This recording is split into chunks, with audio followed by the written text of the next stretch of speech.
now is soil extinction. Why is soil becoming extinct? Where is it going away? What is happening to our soil? We must understand, if you add organic content to sand, sand will turn into soil. If you remove all organic content from the soil, soil will become sand. In normal agricultural soil, the minimum organic content should be between 3 to 6%. The most minimum is 3%. At least this minimum to keep the soil alive, to keep the soil as living soil is a must.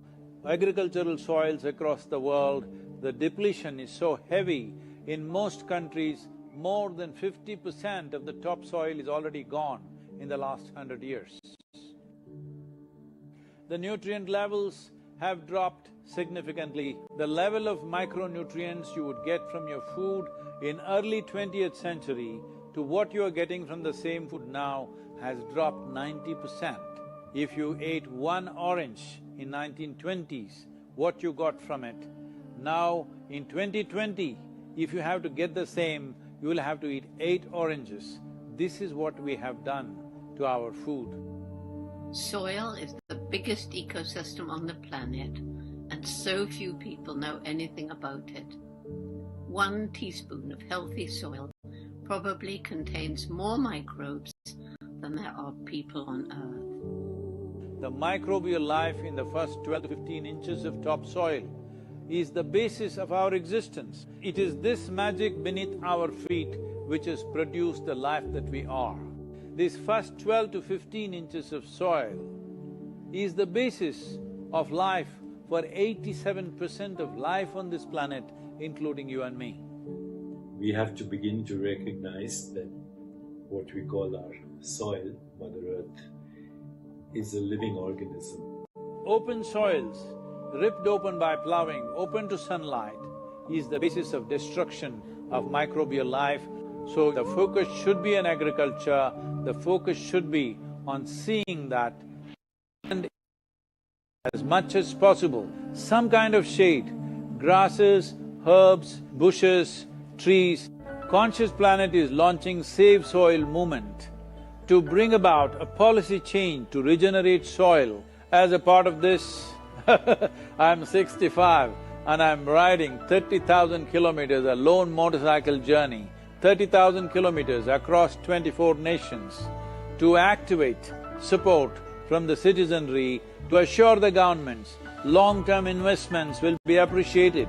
So it's extremely important that soil regeneration is enshrined in the policy of every government on the planet.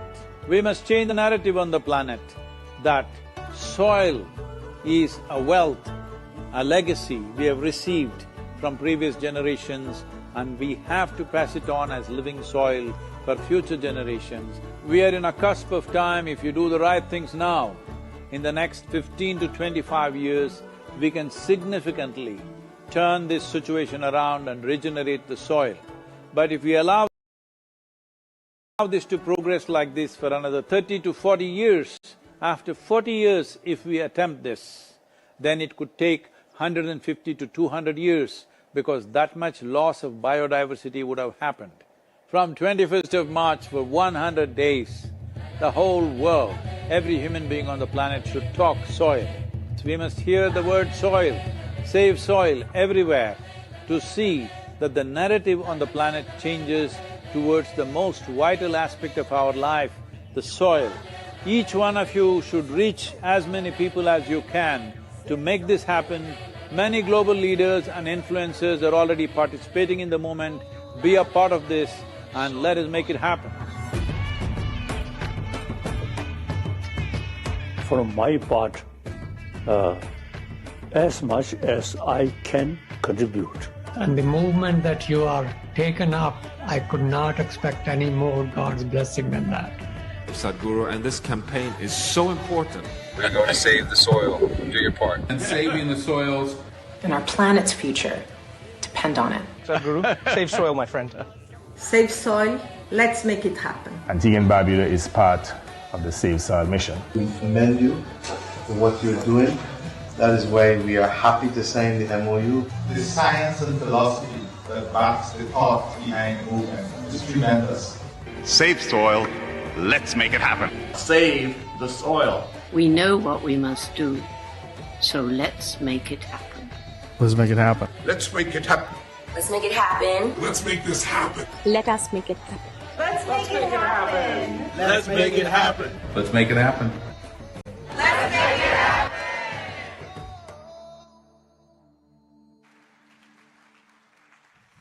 Are we going to make it happen? Are we going to make it happen? Let's make it happen. So, envisioned by Sadhguru, Project Samskrati offers classes and performances of Indian classical arts, including music and Kalari Payato, a martial art form. These intricate arts have been employed for thousands of years as spiritual processes. And we know that arts are an international language. Everyone can understand arts. So the artists today have invested in these arts from the age of 7. It's not a hobby. It has become a way of life. We are eager to see their performances, which will begin with an offering by Radhi Jagi, a classical Bharatanatyam dancer. I'm sorry for my Indian, it's not that good. So please, let's give a big round of applause to this beautiful performance.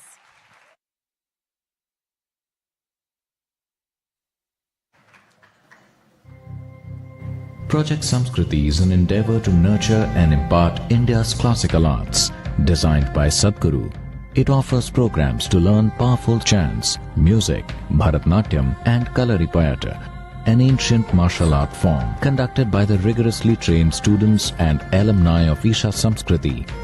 The art forms are imparted in their most profound form as possibilities for inner growth and transformation. Project Samskrati is not today's idea. It's been in incubation for nearly 25 years. So this is an effort not to save the art form alone, but to bring up humanity to a higher level of existence within themselves.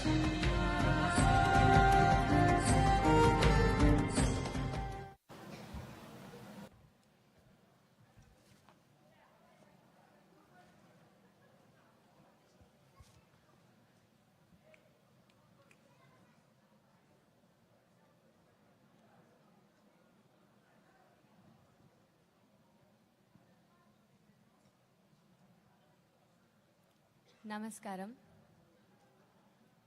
One with a fierce heart of fire, draped in the rivers and oceans, with hair of open sky, and her body the ground beneath our feet. Mother Earth, our source and sustenance, time is ticking away as we exploit this strong and gentle source of life. To build our lives, our comforts, our luxuries, we have ignored her call, her plea.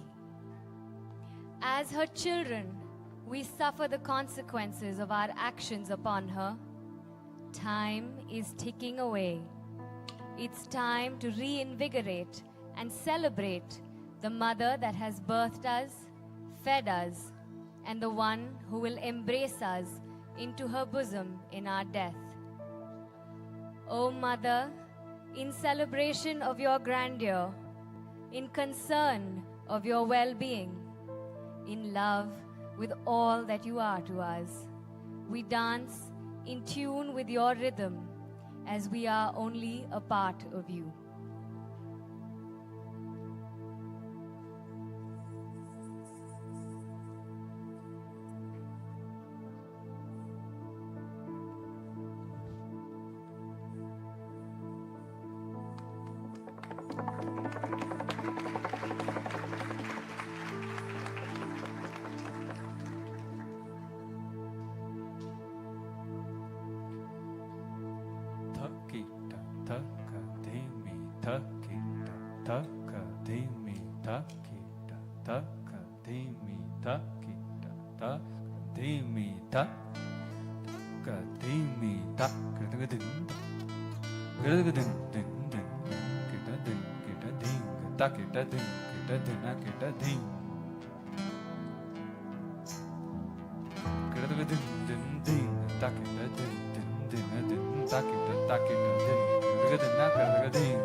beneath my feet, your soil.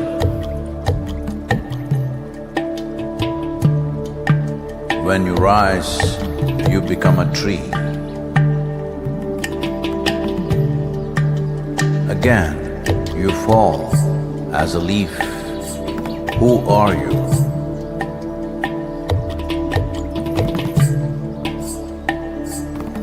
You come up as a crop. You give me life as food.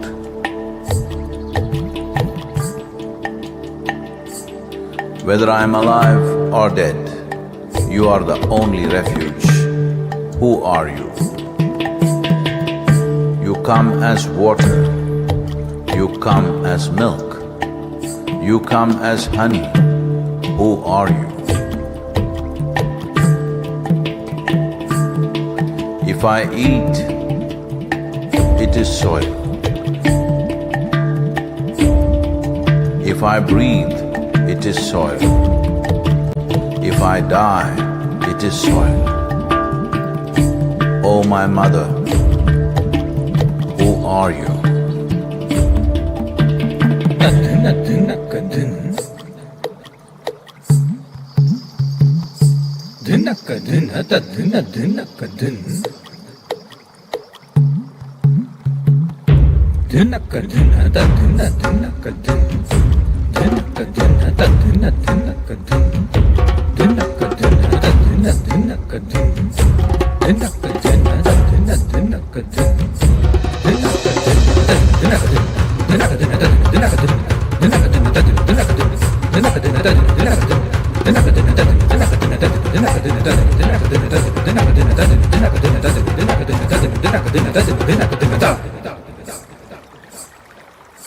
Soil. In the root, there is a stalk. In the stalk, there is branch. In the branch, leaves, bud, flower and fruit, all rooted in soil. That is not our making. The soil, the very soul of all life, shall neither perish nor is created, but in a constant turnaround. A tree and a termite hill, the rough hide of an elephant and the fine silk of the spider, the beasts that you kill and the people that you love, all a recycle of soil, soil and soil.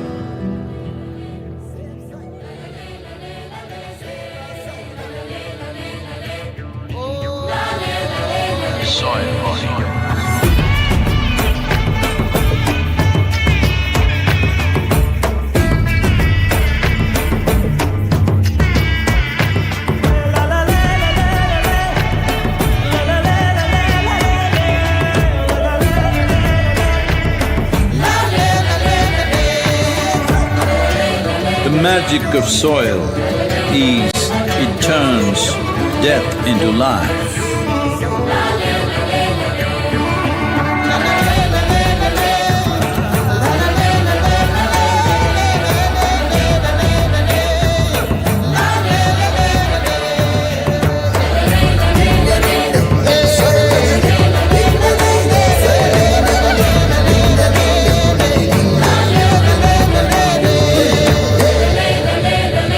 Depleted soils will not quench the fire of hunger.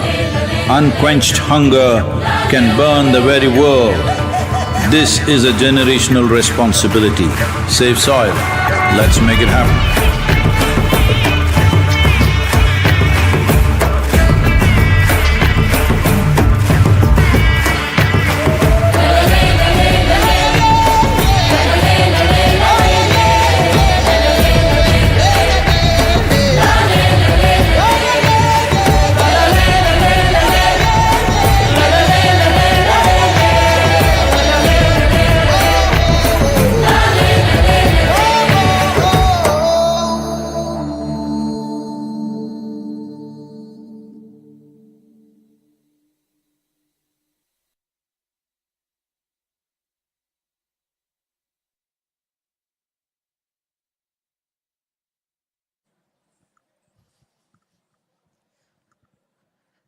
What an outstanding performance! Wow! I mean, the energy across this hall is amazing. Sadhguru, it's such an honor to stand here in front of you and all the audience. A big applause to Sadhguru.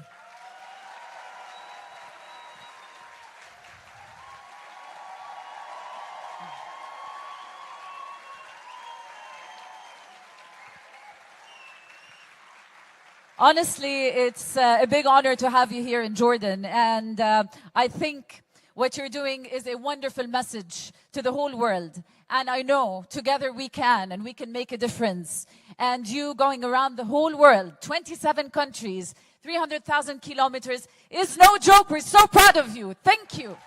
Thank you. 30,000 kilometers across the world. This is a big deal. I'm sure your trip and journey hasn't been easy. You've been through a lot of ups and downs, good days and bad days, to save soil around the world. And a lot has happened with Sadhguru. This is day number 45? 45. We're almost there, aren't we? Look at the bright side. We're almost there. Let's take a look at some of the glimpses with Sadhguru's journey throughout the past 45 days. And of course, we'll continue the evening. معلش أنا حكيت بالبداية رح أحكي بالعربي والإنجليزي بس سرحت بالإنجليزي. يمكن إحنا سعيدين جدا بوجود سادغورو. إحنا عم نحكي اليوم عن موضوع إنقاذ التربة واللي هي يمكن لما إحنا نحكي الأرض هي بيتنا وأمنا فإحنا دورنا إنه نحافظ عليها. فسادغورو 30,000 كيلو 27 بلد الآن هو بالأردن بيوم ال 45. رح نشوف بعض من اللمحات والجولات اللي أخذها خلال هالبلاد اللي كان فيها سواء ببريطانيا بأوروبا والآن بالوطن العربي.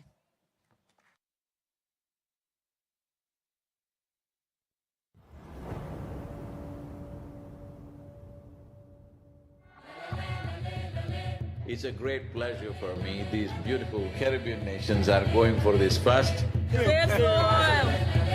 This memorandum of understanding that we are signing, it will also bring some technical assistance to the Caribbean region.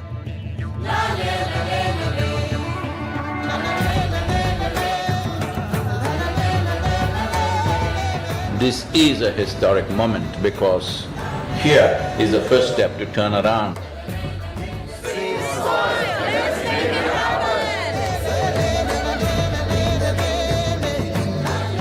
You are probably one of the most famous Indians, and what you're doing today is really important because people like you who have a wonderful following of millions and millions of people, and what you're doing with that is so important with saving the soil. If you want to say, I love you to your child, you must just say save soil, because it is a more committed way of saying I love you. Every single one of us needs to get behind this really, really important mission. It's an extraordinary campaign.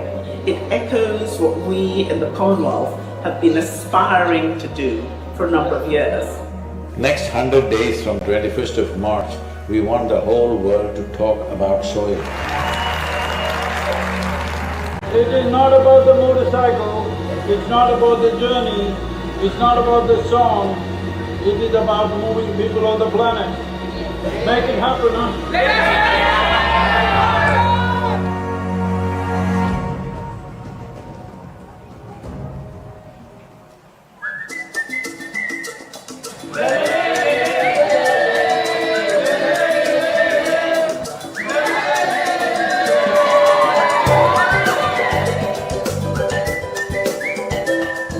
Nobody spoke about soil like Sadhguru does. I think if we all contribute, then we'd have a really strong voice.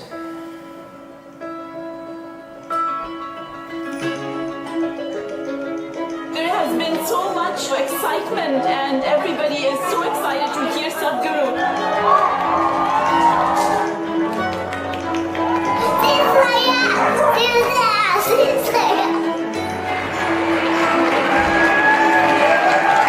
This is our time on the planet. What we do here is our business. Let's do the right things. I honestly didn't feel a part of the movement before. Obviously, I'd never met him. Seeing what kind of a following he has and how impactful it is, I really feel like I just joined a global movement. Gravity artists supporting this Save Soil movement. wanting to inspire the youth, and youth being the major population in most parts of the world today, all graffiti artists, to whatever walls that you have, make sure that you use this.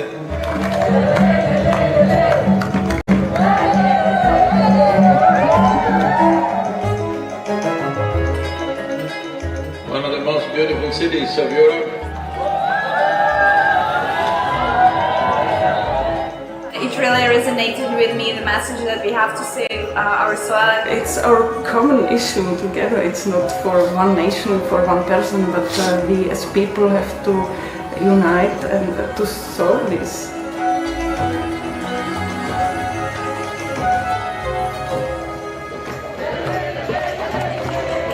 This is a celebration of human beings coming together to do what they need to do.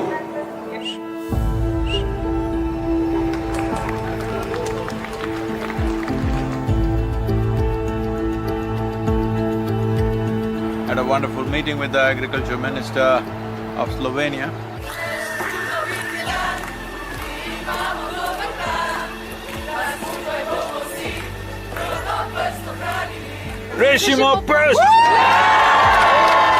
All of us have been part of this destruction. The only way is all of us become part of the solution also. Riding on to Italy. Italy is raining heavily tonight. We are in Venice. So it's like a wave of hope. Is necessary for the future. Over 2000 years ago, this eternal city made the mistake of over-farming the region, and the erosions that caused did tremendous damage, and that was also the fall of the city at that time. So, the Romans of today should never make that mistake once again. And we are very happy that we are aligned in our message to really high the profile of soils, and we believe that is very much needed. Young people getting into farming is very good. That's the future of the world. Thank you.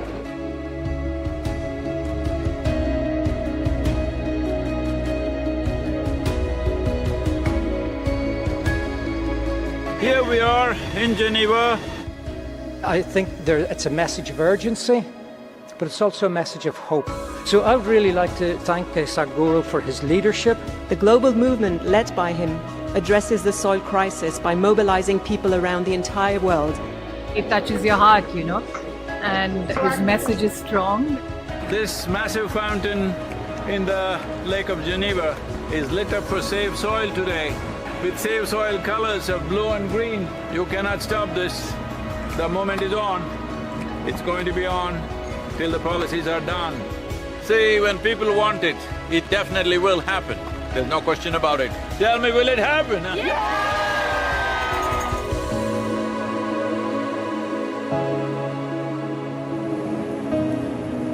In this cold, slippery road and winds are picking up speed, no matter what the hell, I have to keep going. You think this is a problem? Relentless commitment to what you do.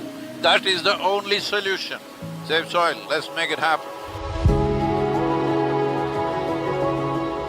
We already have one action, which is an MOU to be signed between Isha Foundation and 4,000 Initiative Soils for Food Security and Climate for cooperation in achieving our objective of creating a healthier soil.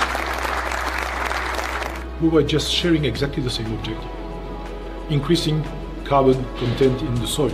I'm really humbled by your campaign, Sadhguru. What you are doing is really impressive. First, I would like to thank Sadhguru for this campaign. I'm quite amazed and thrilled by it.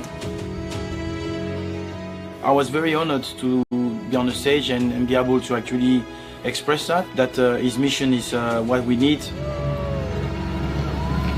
fantastic. France has been great.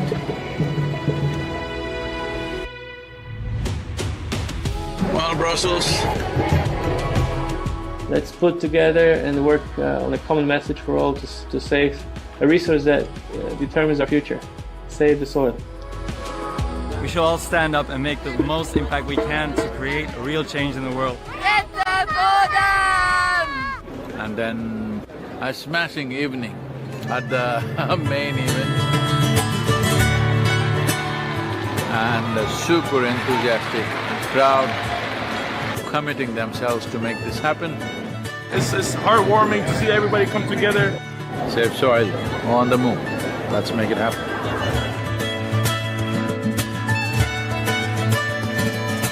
Just look up the news and see in the last 4 months, how many governments have started talking about soil because they see it's picking up momentum.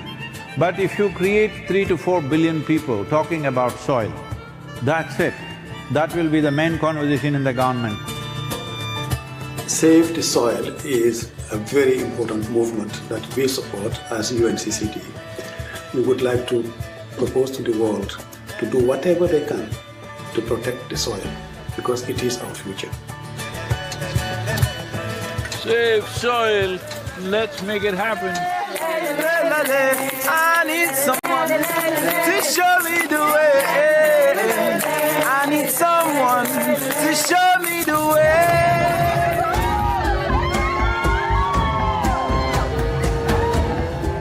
The education ministry in Germany has now come into the picture officially and asked all the children to do artwork to support Save Soil movement.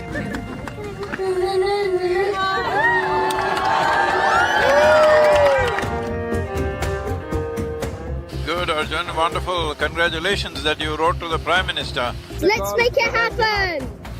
So, on the way to Bratislava, well, the road surface is not great, too many puddles of water, so can't maintain very high speed. It's great that all of you are here in Bratislava. Nobody ever imagined 100 years ago that we will have to save soil of all the things. Thank you for coming to Slovakia. It's wonderful, and I'm very happy that with your campaign. Would you like to come in the kitchen and cook with me a little bit? Why not? Without soil being rich, food won't be rich. Without food being rich, our bodies will not be of full potential. What do you call it? It's a Sadhguru salad. Table 12.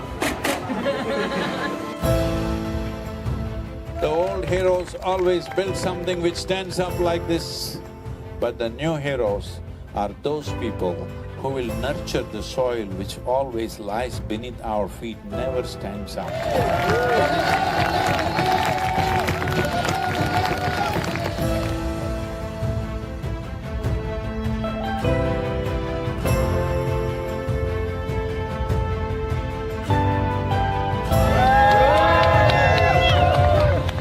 Oh, this wonderful city of Belgrade, the UNFAO said something which really deeply hurt me, is the soil that we are consuming right now belongs not even to these little children, belongs to the unborn child. This is an expression of our love and responsibility for our own lives and the future lives. I love the message that he sent and how he broadened it, that it's everybody's responsibility.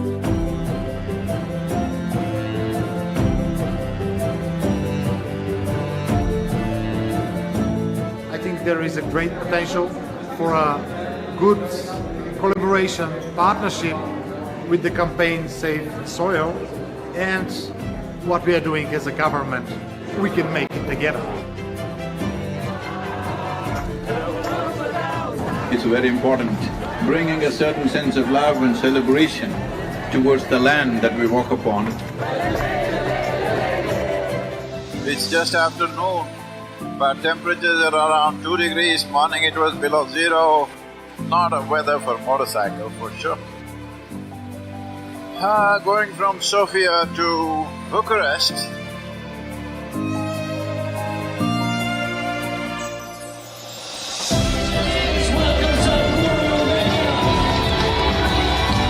Organize yourselves whichever way you want, form groups, come together somehow and see this happens. Sadhguru reminded me that I have a voice.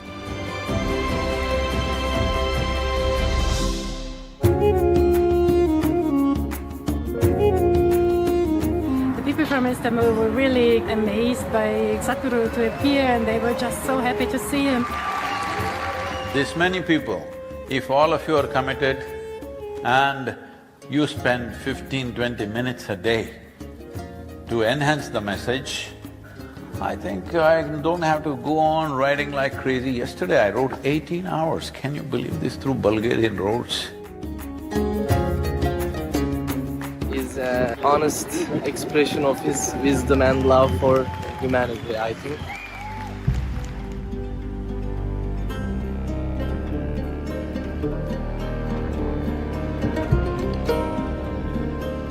He'd been riding through very rough terrain, rough roads, dusty construction sites. It was a long drive and we were getting a little late for the live event at Tbilisi. He, right at the end, maybe 5 minutes before the event, decided that he couldn't stop for a break. In the traffic, he was just removing his jacket and gloves and throwing in the car just to make it on time.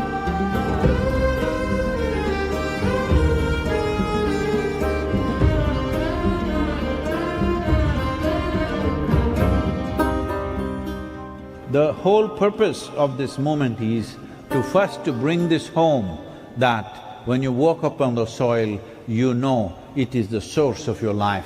Keeping it alive is the most important thing. Will you make it happen?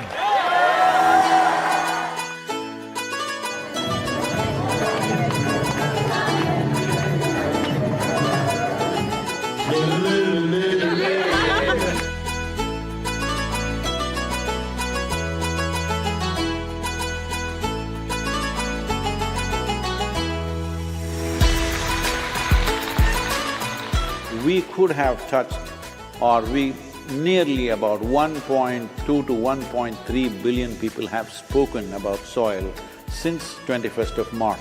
But that's not good for us. We want 3 to 4 billion people. He's a gift from God for the people, for the earth, for the soil. Save soil. Save soil. Save soil. A unique document for 192 different nations. It's not really a policy, but it's a handbook that when you frame the policy, it'll be useful. Soil. Wonderful, thank you so much for standing up for soil. We must save the soil, we must plant the trees, we must replenish the forests, we must save our planet.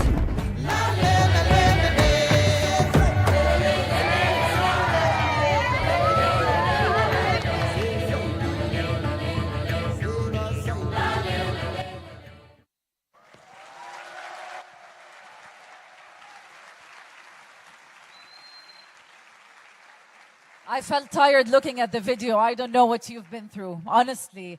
Having such a wonderful message and protecting the world.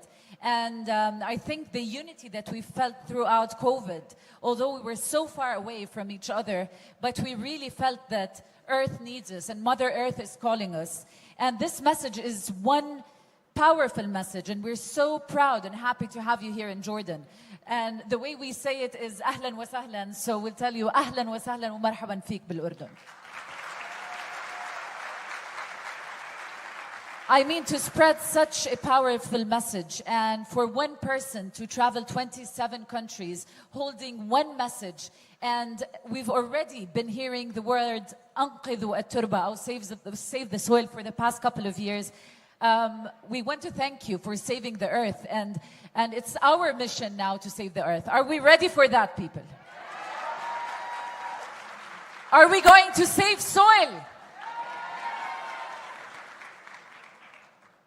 معالي الوزراء أهلاً وسهلاً فيكم كمان، شرفتونا. بعرف مش حابين بس لازم كمان نرحب فيكم. أهلاً وسهلاً. First of all, let me introduce Dr. Iyad Abu Mughli, the Director of the United Nations Environment Program, UNEP, Faith for Earth Initiative. When we say that Sadhguru is riding is not riding for himself. He is riding for whom? For all of us. For you, for me, for everyone, right? A big round of applause, people. Are we with Sadhguru? Are we with him? Please allow me to welcome Dr. Iyad Abu Mughli, the Director of the United Nations Environment Programme, on stage.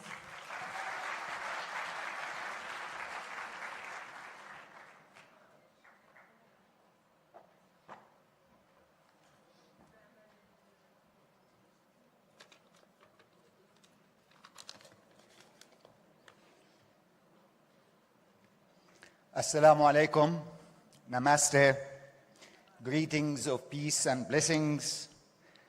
Our Faith for Earth UNIP counselor, visionary and yogic leader, Sadhguru, Your Excellencies, ladies and gentlemen.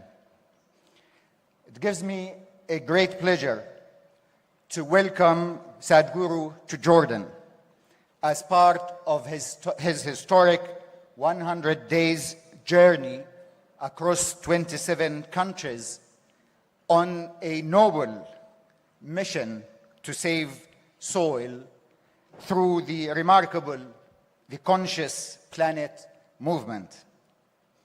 Ladies and gentlemen, the world is facing a complex web of crises that are all interconnected. The triple planetary crisis of climate change, nature degradation, and pollution, coupled with socio-economic challenges that have been exacerbated by the notorious COVID-19 and the global conflicts and disputes that we are seeing today. However, we often disregard the underlying causes of these challenges, being the crises of greed, apathy, indifference, and ethics. Our overconsumption of the limited natural resources of our only planet for immediate economic gains has led us to the age of the Anthropocene, which is where humans are the detrimental factor affecting life on Earth. The Safe Soil campaign comes in a critical and right moment in time, as it is part of the web of crises. Soil degradation and soil erosion are two critical issues contributing to or a consequence of these planetary crises. The United Nations Environment Programme, in its report, says that the deterioration of soils, the subsequent loss of soil water storage, and the reduction of water retention in the landscape are disturbing the movement of water in and through the atmosphere. This disruption causes major shifts in precipitation that could lead to less rainfall and more droughts in many areas of the world. Increases in regional temperatures and an exacerbation of climate change. Here in Jordan, we know exactly what stress, water stress means to people, to agriculture, to industry, and to nature, as Jordan is the second most water scarce country in the world, according to a UNICEF report.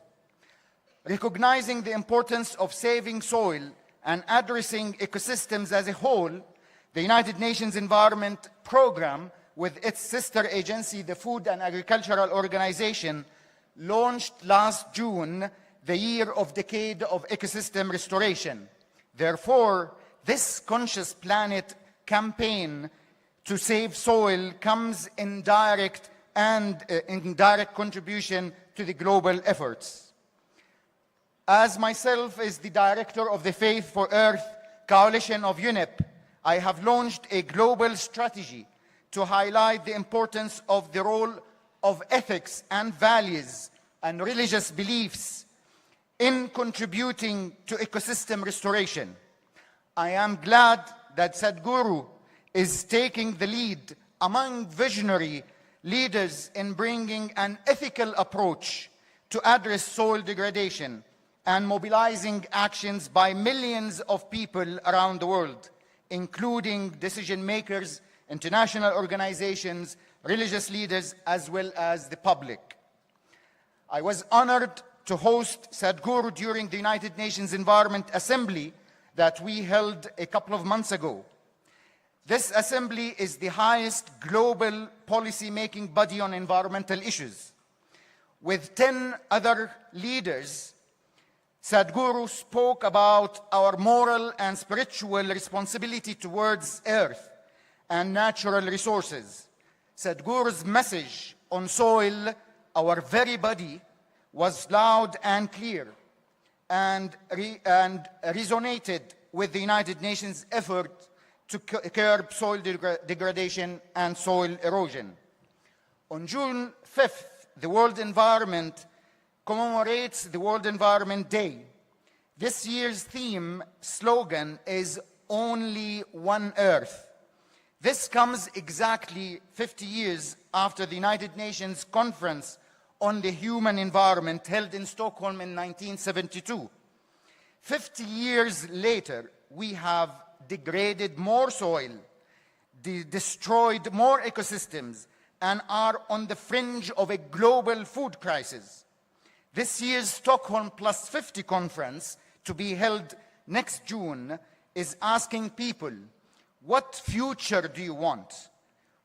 Our answer should be a world of ethics, moral responsibility, and compassion with all elements of life and with one another. Soil is the root of life, as has been reiterated by Sadhguru more and more and time and again. In his campaign to raise awareness about soil management challenges, including loss of soil, biodiversity, soil erosion, and degradation. Through this campaign, we call upon governments, communities, and individuals around the world to commit to improving soil health. The ecosystem services provided by soil is important for our own living. The living soil, according to Sadhguru, is thus important to maintain these ecosystems services. The Conscious Planet campaign has been shedding a bright light on these critical elements. We need more visionary leaders like Sadhguru to highlight environmental challenges we are facing and act upon them. So let's make it happen.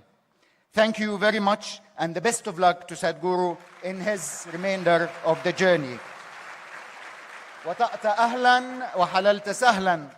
Thank you.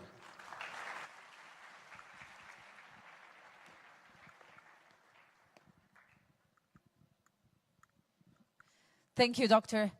And now to take the movement forward with an affirmative action, I warmly welcome Dr. Nizar Haddad, the Director General of the National Agricultural Research Center, NARS, to please come on stage and address the audience. Thank you very much.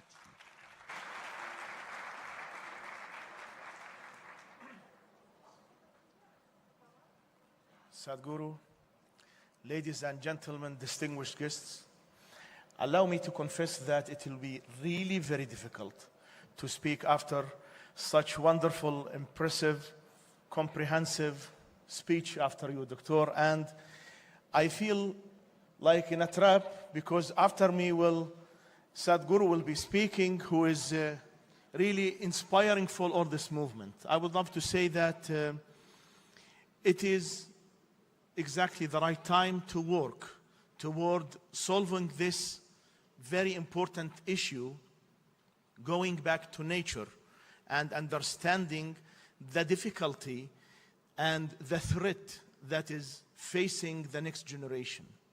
Especially here in Jordan, we are facing a clear deterioration of the soil due to different reasons. One of those reasons, as just was mentioned, that we are officially the second poorest country in the world with water. However, I think that we are the first. However, I think that we are the first poorest country in the world with water, with one reason. Those who are poorer than us with water, their capital cities are on the beach. So they can directly desalinate water, and they have gas and oil to desalinate. And the second reason why it is becoming more and more challenging is that Jordan was always opening its hands and heart for all those who are not having a safe house. And Jordan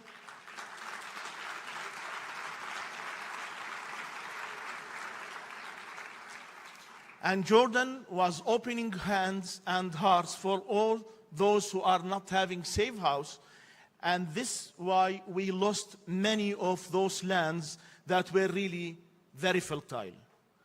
Because the philosophy of this country was built on al-insan aghla ma namlik. The human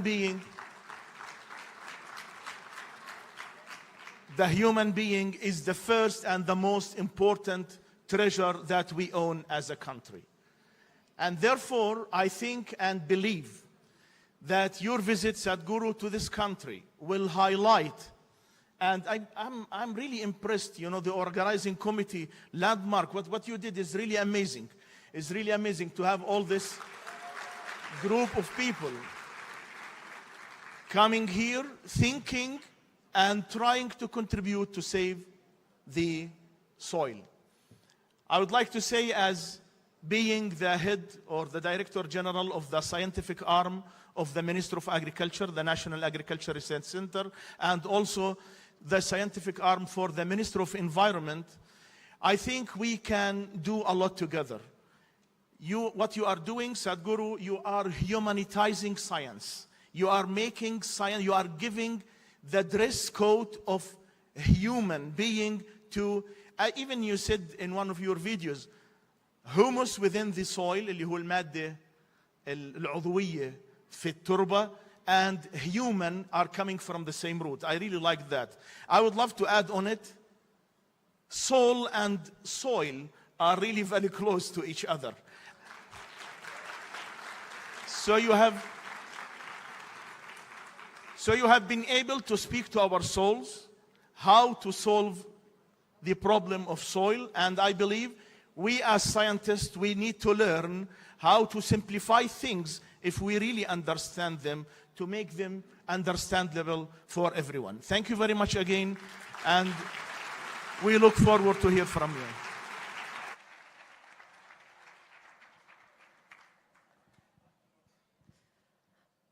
Wow, Dr. Nizar, you were telling us you were overwhelmed and you weren't able to speak. Thank you for your lovely words. Honestly, maybe if I look at the faces of everyone here, and if you feel the energy that I'm feeling and I'm getting while standing here, Sadhguru, I don't know how you would feel in each and every country you've been through. Maybe Dr. Nizar has mentioned a very important point. True, Jordan is short of many things. And maybe one thing is, we all, as Jordanians, have a warm heart and a welcoming heart. And us opening our doors to all the other countries and people in need, this is how we're brought up, and this is how Jordanians are. And that's why I believe whatever is going on, and with Sadhguru's efforts, we will all be united to save the world and make it a better place. So thank you for your kind words. So, now it is my honor to welcome on stage the Ambassador of India to the Hashemite Kingdom of Jordan, His Excellency Anwar Halim.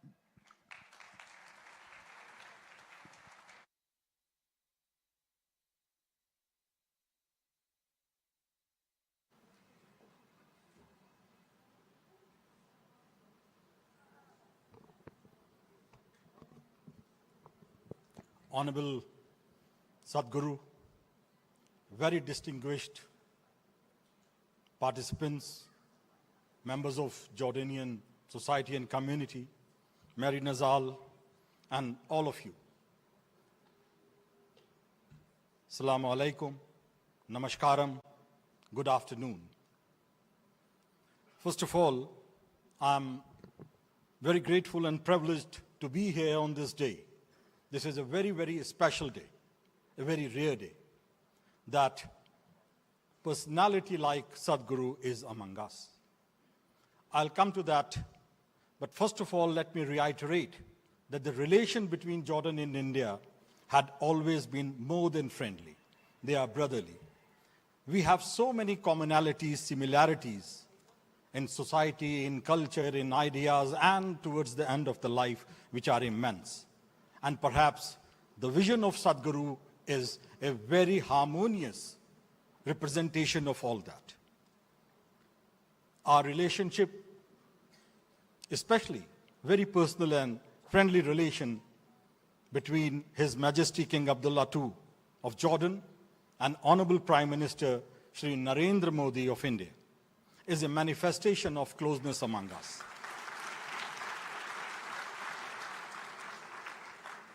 And I extend my appreciation and gratitude to both the leaders and to the country, Jordan, which has hosted me for more than 2.5 years.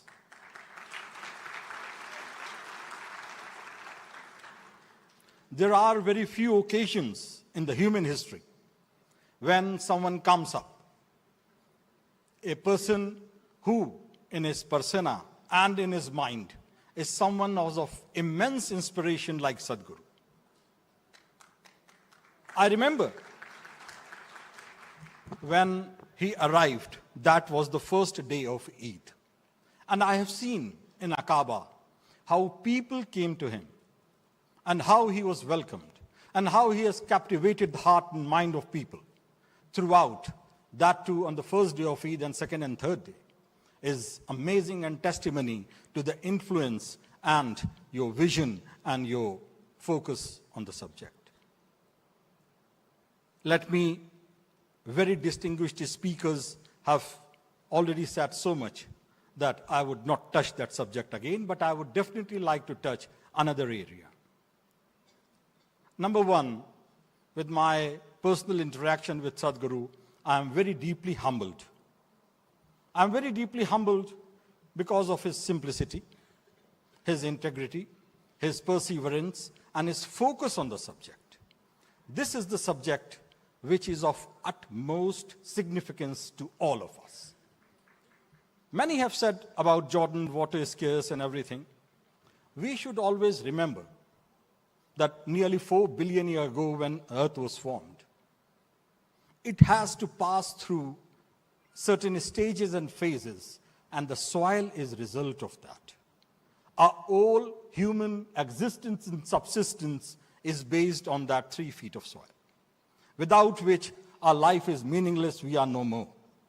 And Sadhguru, you have been focusing on that, and truly it is not towards safe soil, I would say it is towards saving humanity and human life.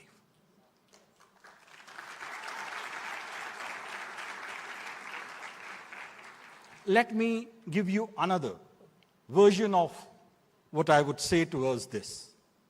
India has been a land of ideas, a civilization, a continuous civilization for thousands of years. Like Jordan has been, if you visit Al-Ghazal site, it is history of more than 9,000 years ago. And even at that time, the focus of this civilization was how to protect soil and earth. Large number of battles, war, agreements have happened due to this. The changes in the geography of this region has also been the reason behind the changes of empires and rulers. In India, we have a text, and I would again repeat, you all should try to go to your home and read it. It is the final chapter of Shugla Yajurved. Very simple 2 lines, but in brief it says like this: with respect to the God who has created everything, and I have blessed the earth. Enjoy it, but within limits. It is probably this idea of how to streamline and synchronize our life with the nature we are blessed with. is of utmost significance. And Sadhguru, you have visited this idea again and put it so powerfully that this presence in this hall is a testimony to that.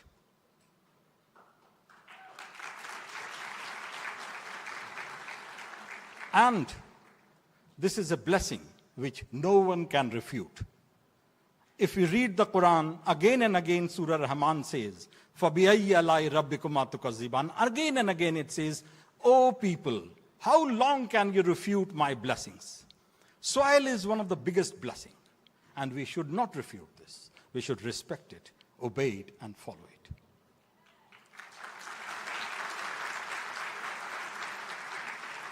If we read the Bible of Mark, Matthew, again the focus comes on soil. If we read the writings of Gautam Buddha, again the focus is on soil and environment and earth. And among all these saints, the most powerful in this regard is Sadhguru himself. He has moved the whole vision, the idea, and has inspired people, as we have seen from the video, like anything. And you deserve, Sadhguru, tons of appreciations for that. We have seen the video, how he has been, there is no one in the world right now who can move so many people at the level of people, public, popular level, throughout the world, in different languages, societies, countries, cultures, and the journey is going on. It is immense.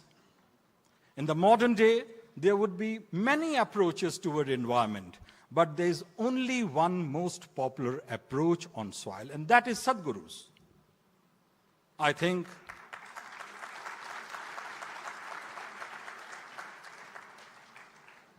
your approach is very relevant to Jordan, the people of Jordan.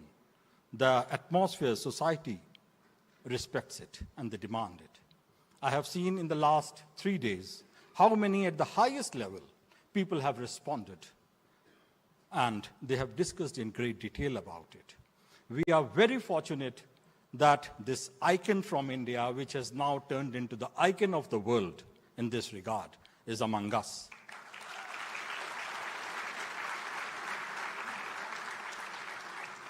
I'd also urge all of you to give a big hand to Sadhguru.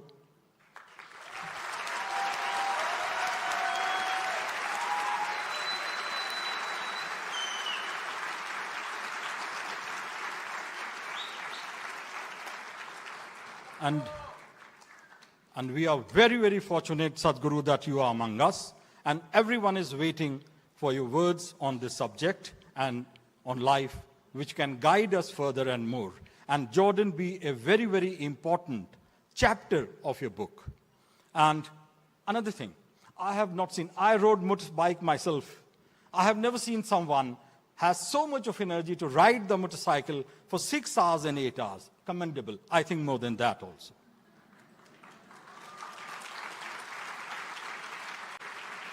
This is the journey which reflects the unity of societies and of people and their mind throughout the world. And this is 44th day, could be 45th if we see the lunar side and the time difference. Now with that, may I request Sadhguru to please come on the stage with the audience.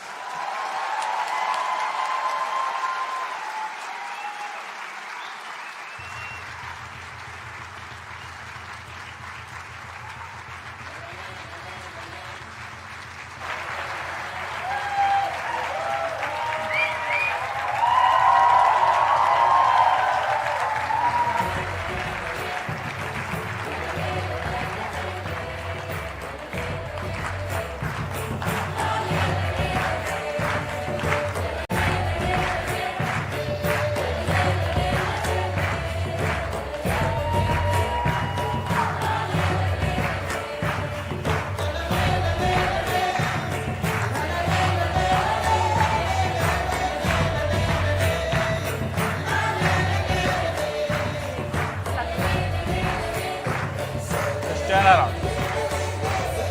Turn around. Turn around.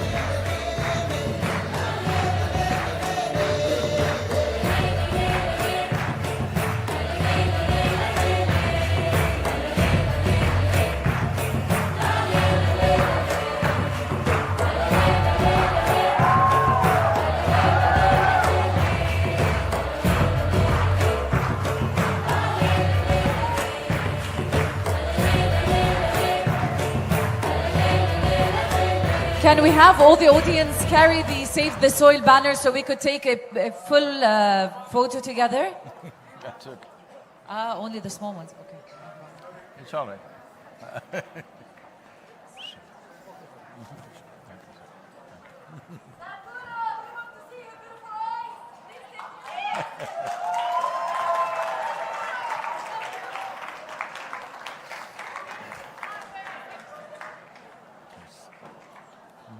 Hello.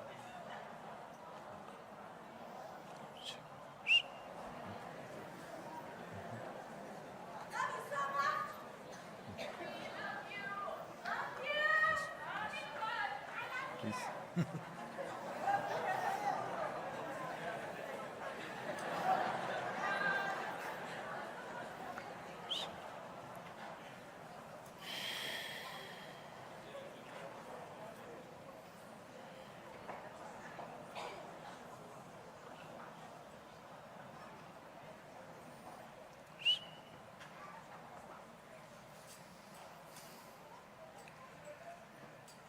Jananam sukadham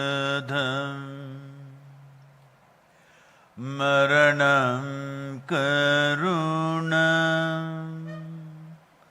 milanam maduram smaranam karunam kalavashadiha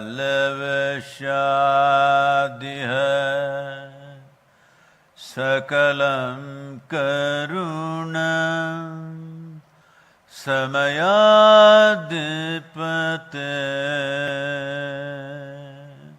akilam karunam.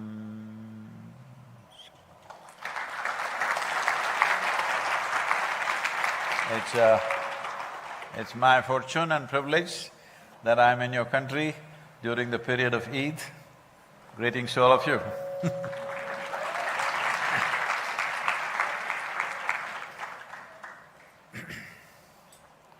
Well, a lot has been said about soil, we'll come to that. Even when I was in…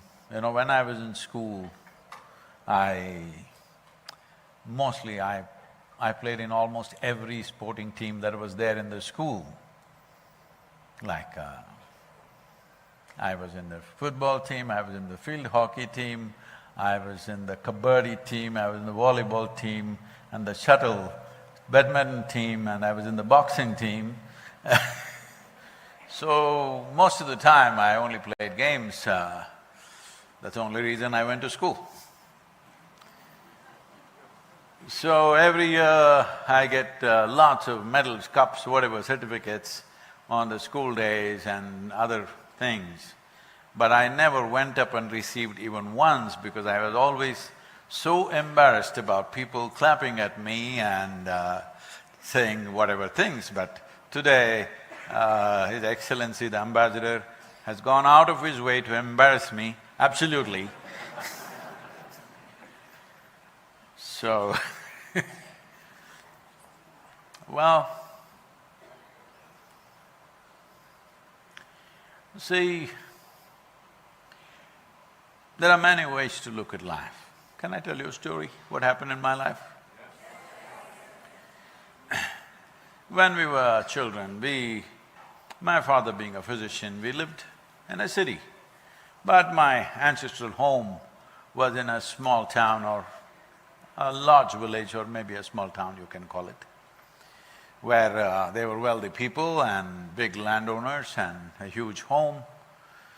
During summer vacations, about all of us, cousin brothers and sisters who live in different cities, we all arrived at our ancestral home approximately. We were about 36 of us, boys and girls, from the age of 3, 4 up to 18 kind of group. One crazy rollicking time of a month and a half out there. So during these times, my great-grandmother, who was already over 100 years of age at that time, she lived up to be 113. So, she was not living at home, She, after her husband passed away, a few years later, she moved out and built a temple for herself, okay? Not for some god. She built a temple and she sat in the temple. Woman, you know.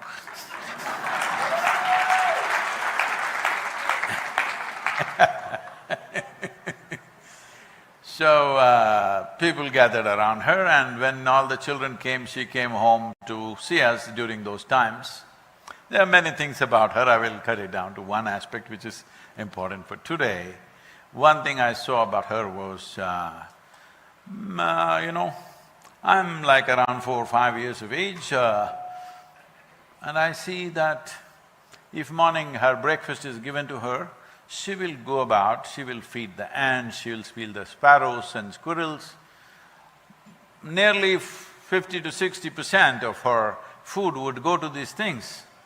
And she will sit there watching them eating, ants are eating her breakfast, and she would sit there with tears flowing out of her eyes. I'm just around 5 years of age and I think she's very emotional about these ants. I go about you know. But she won't stop me, that's the best thing. She won't stop me from killing those ants, but she feeds them. Then I ask her, what is this? You're so emotional about the ants, what's the problem with you? Then she would just laugh loudly and say, someday you will know. It took me another 20 years later that I became like this, that I couldn't look at a leaf or an ant or a cloud or just a whiff of air or breeze without tears in my eyes. You ask me why am I wearing my glasses, that's why. Well, because if you pay enough attention to life, if you pay enough attention to any aspect of life, it is too incredible. It doesn't fit into our intelligence. With all your intelligence, with all your science, with all your technology, do you believe, I know you will say, oh, robots are coming, this will happen, that will happen. Do you really believe you can even manufacture an ant? It is too incredible. It is too incredible.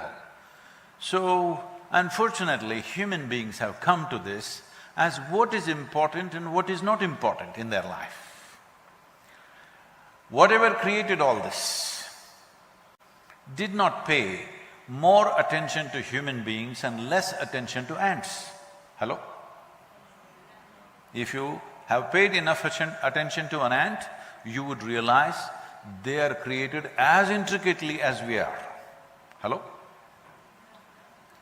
And the significance of their life is much higher than ours. But we are dominating the place, so we become very crude and we think we are everything. See, it could be happening in countries, it could be happening in communities, it could be happening in families. I'm taking the example of a bad man, okay? Not woman, okay, I'm leaving you alone. There are men who, just because they have the control and the power over a situation, who will do things crudely, that what he says, what he wants is the only thing that should happen in my family or in my community or in my country. Hello? There are people like that, still are. Now, if you… this is how whole humanity is. Just because we have power over a few other things, our abilities and our competence and our intelligence seems to be at a higher level, we are behaving like that man that all of you hate. I'm talking to the woman now. Hello? We are all behaving like that man who is crude and who steps over everything and walks around wantonly without any sense about anything. Hello? As humanity, we have become that man. So I used to see, my grandfather is for those days, he's a very super rich man, and he will sit in the front of the house and people will come in hundreds to see him. He's distributing money, he's talking down to people and acting like a king out there. In the backyard, my great-grandmother is sitting. She sits on the floor, and people come after they go through the horrible experience with my grandfather. Because, money transactions, people who are poor have to go through so many things. And then they come to see her. She's got nothing to give, but they come to see her because they genuinely want to see her. And they hold her hand, they fall at her feet, they cry, and they go without any reason. So this had a very deep impression on me that as a human being, it's more important to be sensitive than to be powerful. Hello? Hello?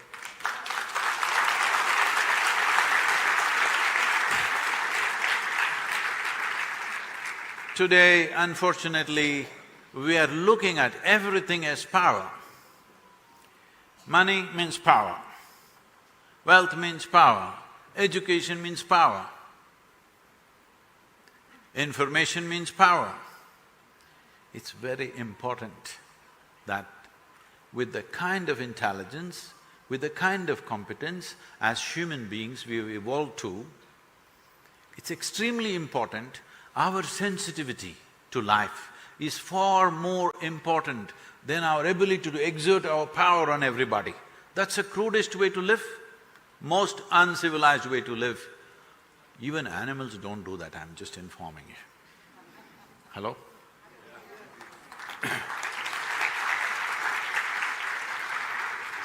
So this our ability to exert power over this planet is what has got us to this place.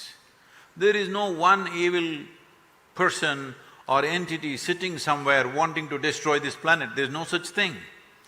It is just in our pursuit of happiness and well-being, we are just destroying everything around us.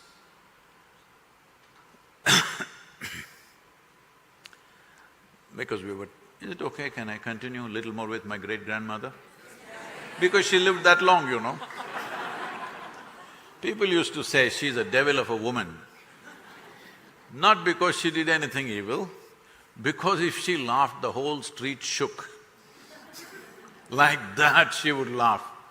Those days, I'm sure it was so here also in this part of the world, women were not supposed to laugh loudly. Hello? If they cry, it was natural. If they laugh, it was unnatural. Hey, I want to hear some lady laughter. Hello.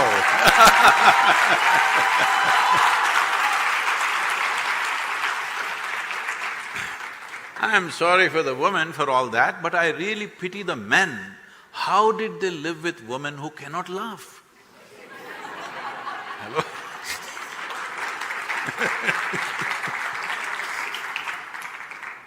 It must be really pathetic. Hello? It must be really pathetic to live with women who cannot laugh.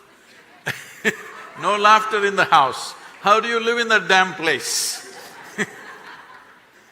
Well, she was called a devil of a woman because when she laughs, there's no limit, she will shake the street. And there are various aspects to her. And she was, in India at that time, there was a thing that a woman or a girl cannot use tobacco till she is married. She got married at the age of 14. The day she got married, she exercised her right and started smoking and using tobacco, chewing tobacco. So when she was 111 years of age, she got throat cancer. She refused to be treated, she refused to take painkillers, nothing. She simply sat with her throat swollen like that in extreme pain, but she simply sat quietly, she couldn't speak. She just sat till the last day she cooked her own food.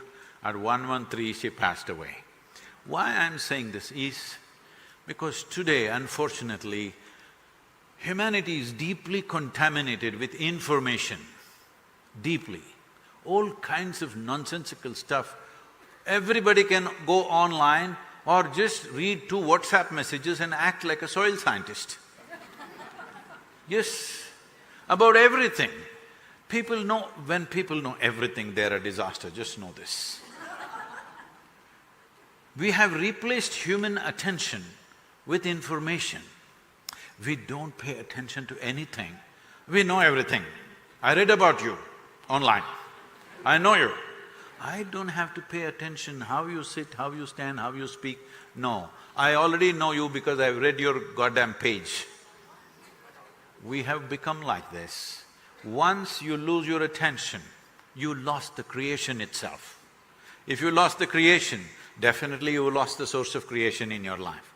You're just a bundle of nonsense that you think is valuable, just information. Through the screen today, everybody has seen the cosmos. Hello? Nobody has even time to look at somebody's face. Everything is here, everything is here. Well, technology is a powerful thing if you know how to use it. Right now, this Save Soil movement is even possible only because of technology. This is the first time in the history of humanity we can stand here and talk to the entire world. When was it possible? Many great beings have come in this world. When they spoke, even hardly 10 people could hear. This is the first time we can stand here and speak to the entire world. When we have such a power, if we do not create the world that we want to live in, it shows we just don't care. Hello?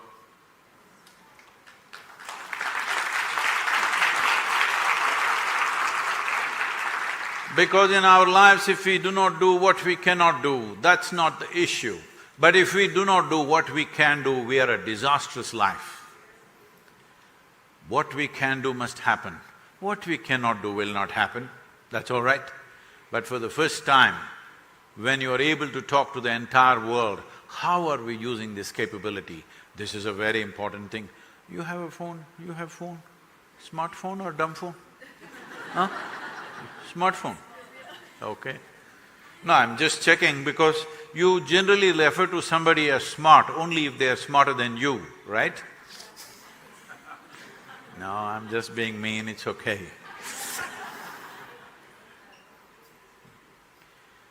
So you have a smartphone, but of course you have a need to send a few silly messages to somebody, please do that. I'm not against that, but this is a powerhouse. What you're holding in your hand is not just a phone, it's a powerhouse. Just you, one person can reach the entire world if you have a relentless commitment to do so, yes or no? Question is only, will you do it? The question is only, will you do it? That is a question. Hello? Oh, I have to ask this question 3 times, will you do it? Yes! Because this is not just my planet, this is ours. Hello? This is ours. We have divided ourselves, unfortunately, in the name of nations, in the name of religions, race, caste, creed, gender, this, that nonsense. Every possible way that you can divide humanity, we have done it. But it's extremely important that we find some common factors, some common denominators which connect all of us. If you do not understand what is this all-unifying cosmic consciousness, leave that, at least soil. You have come from the soil, you eat of the soil. When they bury you one day, oh, you're all dying people or immortal people? I'm just checking. Hello? Dying people? All dying people. I'll bless you with a long life, but you must die one day. Hello? Hello? Yes, it's very important because if you've not done anything eco-friendly, that is one thing which is ecologically very good, that we put our body back into the soil. Yes, it belongs there. I'm saying this because recently somebody started a business, some entrepreneurship, of course from United States, where they're advertising that if you pay them $1.7 million, when you die, whenever that is, they will take your body and leave it in the space. Now if they leave it in the space, because there is no oxygen and there is no microbial activity, your body will not rot, it'll be just as it is. and it'll float around forever till somebody picks you up one day, I don't know what. I'm saying if you have not done anything sensible in your life, at least when you die, put the damn thing back into the earth.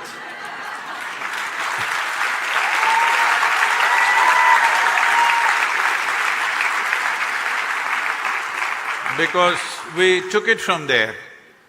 The food that we ate is the soil. We took it from there and made it into our flesh and bone. When we are done with this, it must go back there, isn't it? Hello?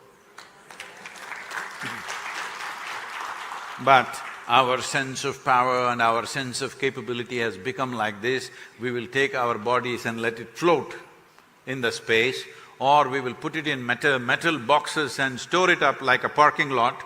This is also happening in large scale. It's time we understand, do what we want. Without the fundamental aspects of nature supporting us, we won't exist for a moment. Let me put this into perspective for you. See, if all the insects on the planet, why I'm talking about insects is 84% of the biomass insects are dead in the last 70 years, 84%. So if all the insects disappear tomorrow morning, in another 4.5 to 6 years, every life on the planet, including you and me, will be clean wiped out. If all the worms disappear, in 2.5 to 4 years, every life on the planet, including you and me, will be gone. If all the microbial planet disappears right now, we will end right now. 60% of your very body is microbial life. Only 40% is your parental genetics. This little girl in one of the cities that I was traveling, she came to me, Sadhguru, I want to save soil, my mother won't let me, she won't let me even learn the la-la-le-le-le. She is telling me, do homework. I said, you tell your mother she's only 20%. 60% microbial life, 20% your father, she's only 20%, she can tell you that much.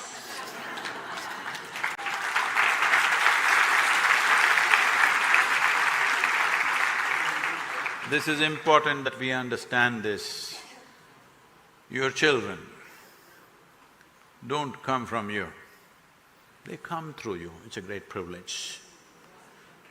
And once we have children, that means we are concerned about the future. Hello? That's a statement. Hello? That is a statement that we don't want this life or this human race to end with me. We want this to go on, that's what it means, children.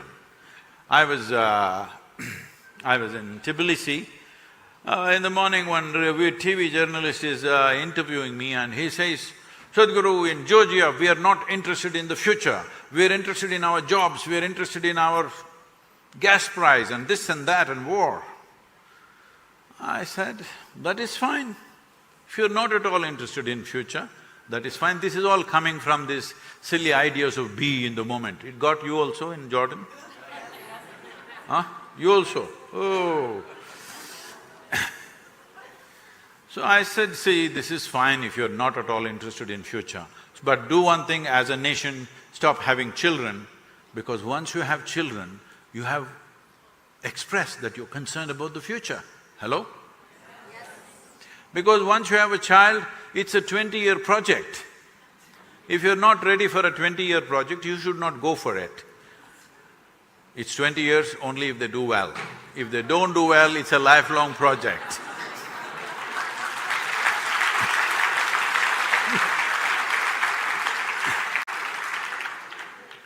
So this aspect of we thinking we are supremely important, we must understand this. If the insects die, in 4 to 6 years everything will end. If the worms die, in 2 to 4 years everything will end. If all of us disappear, planet will flourish, we better know that.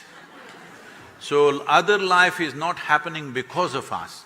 Because of them we are happening. We are just a consequence of that microscopic life. Where did we get this sense of self-significance? Oh, all the human suffering that's happening, where is it? Where do you think it's manufactured? In Jordan? Hello? Where is it manufactured?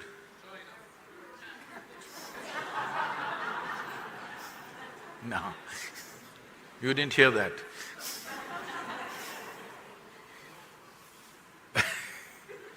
Every day I meet so many thousands of people, the varieties of sufferings that people have invented is unbelievable. If they're poor, they suffer the poverty. If they become rich, they suffer the taxes. If they're uneducated, they suffer that. Put them to school, daily suffering. If they're not married, they suffer that. Get them married. I didn't say anything. I did not say anything. No children, they suffer that. Give them children, daily pain in the neck. So what is it that they're not suffering? They're suffering everything, they're suffering life itself. Offer them death, they'll suffer that. So the problem is this, the problem is not of life, the problem is you have not even learned how to manage your mind. When will you learn this?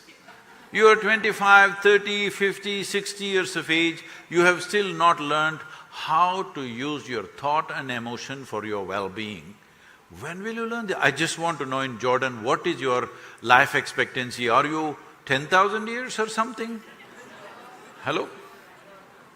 Then when will you learn? By 30, 40, 50, if you've not learned how to use your thought and emotion the way you want, when is it? See, it's like this. Suppose you're… Please make a fist with your right hand, all of you. And now bong, bong, bong, start it.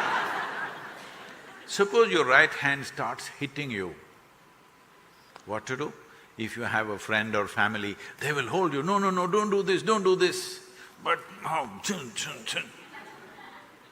Then if nothing works, they will tie this hand to the chair. If that also doesn't work, maybe we'll have to amputate this hand, otherwise you'll kill yourself. Right now, that's all that's happening with human beings. They don't know how to use their own thought and emotion, bong, bong, bong, bong, hitting in the face all the time, sit down, stand up, they're suffering something. Hello? Now to alleviate this suffering, they're digging up the planet, turning it upside down, in search of happiness, in search of well-being. Just reminding you, whether it is pain or pleasure, joy or misery, agony or ecstasy, even light or darkness only happens within you. Yes or no? Hello? Hello? It only happens within you. What happens within you must happen your way, isn't it? Hello? That person won't happen your way, this person won't happen your way, that person won't happen you… I know you tried. You try to make some people just the way you want them. I know what's the result. Because nobody in this world will ever happen 100% the way you want them. Have you found anybody like that? Or are you still such a hopeless romantic you're looking? No, you will never find them. You know, in India, there are stories like this. People always say in the villages, wives complaining about their husbands because whatever, whosever fault it is, it doesn't matter. Complaints are there from both ends. So they say, oh, you know what? Krishna was God himself, but his own wives were complaining all the time. Even they were complaining. So it doesn't matter who you find, what you find, nothing will ever happen 100% your way. But this one person must happen your way, isn't it? Hello? If you happen the way you want, would you keep yourself blissed out or miserable? Tell me, you must choose, I'm going to bless you. Blissed out or miserable? Hey, you must choose. Some of you are not choosing, this is the problem. because you don't understand your present condition of joy or misery, agony or ecstasy is only a question of choice. And that choice has not been made, either within or outside. I'm asking, in which country have at least 60% of the population stood up and expressed that we are concerned about the future well-being of this nation, we are concerned about the future well-being of our children, we are concerned about the environment in this country. In which country have they spoken? They will speak choo-choo-choo-choo like gossip in a tea party or in a dinner party, they will talk and go and sleep. Hello? In which country have people, at least 60% of the adults have raised their voice and said, we are concerned? You don't have to fight, at least you must express. Because every government in the world, whether you understand this or not, whatever type of government you have, one way or the other, they are only trying to fulfill people's mandate. If the people do not express what they want, that will not happen. No single country has anywhere people have expressed. Small groups talking, when they talk also, they all in full anger and resentment, they say war on climate change. God damn it, climate change is bad enough, don't start a war now. And you go on the street in great anger and resentment and shout at everybody. If you get angry, it definitely will cause global warming, isn't it? Hello? Did it happen in your home or no? When you got angry, it caused warming? This is not an agitation. This is not a protest. This is not a fight for sure. This is an expression of our love and responsibility for the very life that we are and every other life that supports us and the future life that should be on this planet. If we have no emotion, no focused thought towards our own well-being, our well-being will be accidental, isn't it? People are always looking at other planets and stars, what is going to happen to my life? Please, God damn it, look at this planet, what happens to this planet will happen to your life for sure.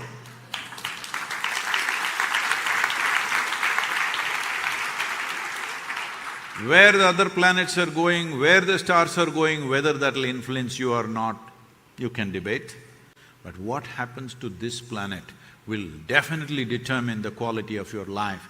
Right now, every responsible scientist is pointing out by 2045, we will be producing 40% less food and our population will be over 9 billion people. That's not a world you want to live in. That's not a world where you want to leave your children and go for sure. Hello? Now, they were all talking about water stress. You have the distinction of being number 2.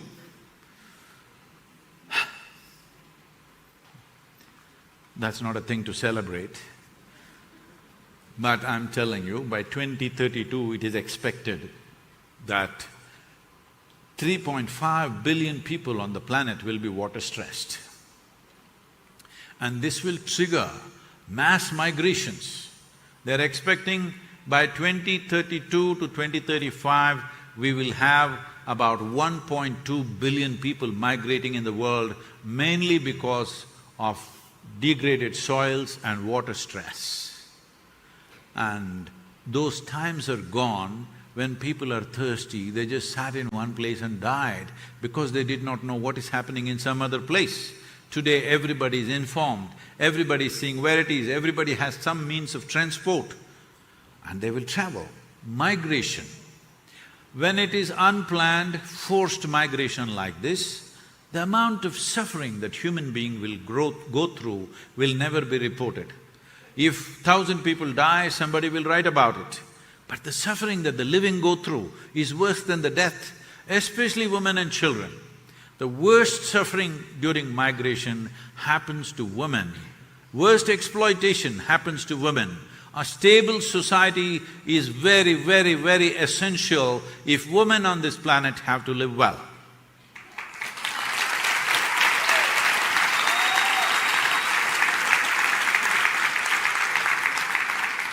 Wherever there is any kind of strife,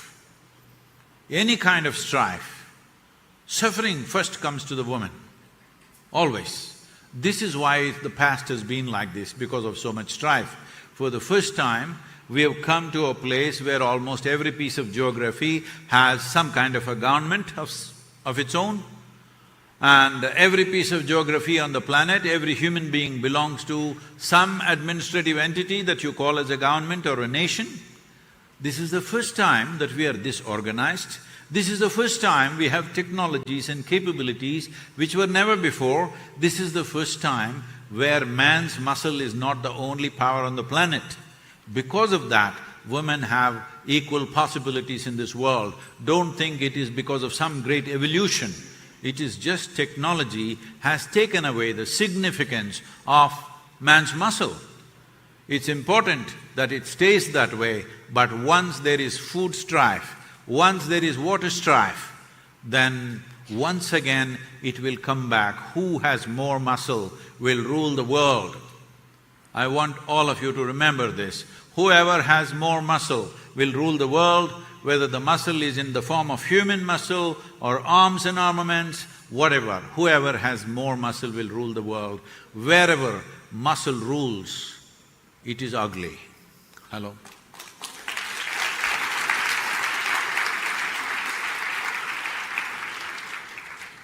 So it's a crucial moment in our life, it's a crucial moment in this generation's life, it's a crucial moment in the history of humanity that we are in a cusp of time where if we act now, in the next 10 to 15 years' time, we can turn this situation around significantly. But if you allow it to simply go as it is for another 25 to 30 years, it will become very difficult.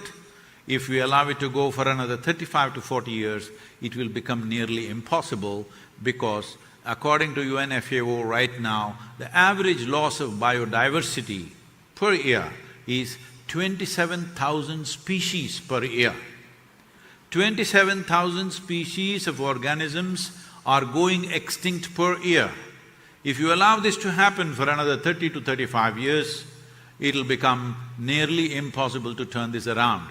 So we are in this moment of history where if we do the right things, we could be that generation which turned back from the brink of a disaster, or we could be that generation which slept through and fell into a disaster, and of course, those who lived through that will cry later, will grieve over it later.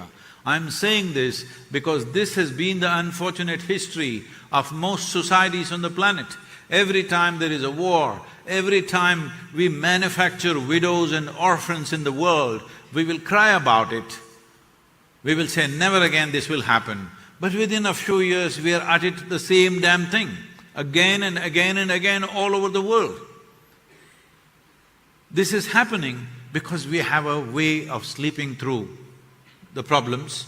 Only when it bursts open in front of us, then we cry. If we sleep through this, is sleep a crime? Hello? Is sleep a crime? No. But if you sleep through your life, you're a disaster. And I want you to know a disaster is always worse than a crime. Crime causes small damage, disaster means widespread damage. But if we sleep through our life, that's what will happen. And right now we are at this crucial juncture where as a generation, we have the power to turn it around or let it by. It's my wish and my blessing that as a generation, we must turn this around. If you look at the faces of your children, what does your heart speak? I don't know. How much ever wealth you have, how much ever education you have, how much ever access to money you have, believe me, once there are food shortages, all this will mean nothing. I want you to just imagine a situation. Let's say in this city, 40% of the people don't have food to eat. What do you think will happen? If they look at you and you're well-fed, you think they will let you walk on the street? Terrible things will happen. Your civilization, what could be built over 1,000 years can be pulled down in 3 days of food shortages. Your very humanity will evaporate because This is what has happened in the past. This is not new to us. Famines have happened in the past. Hundreds and thousands of people have died of famines. At those times, terrible things happened, which human beings should not see, definitely should not do once again. After all this technology, after this infrastructure, education, capabilities that we have built, once again if we drive ourselves into a famine, this is the dumbest thing we have done in our life. Hello?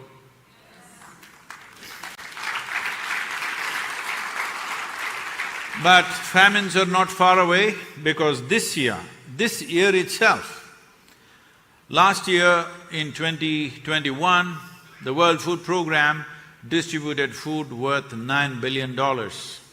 This year they want $15 billion. 2023, they want $22 billion.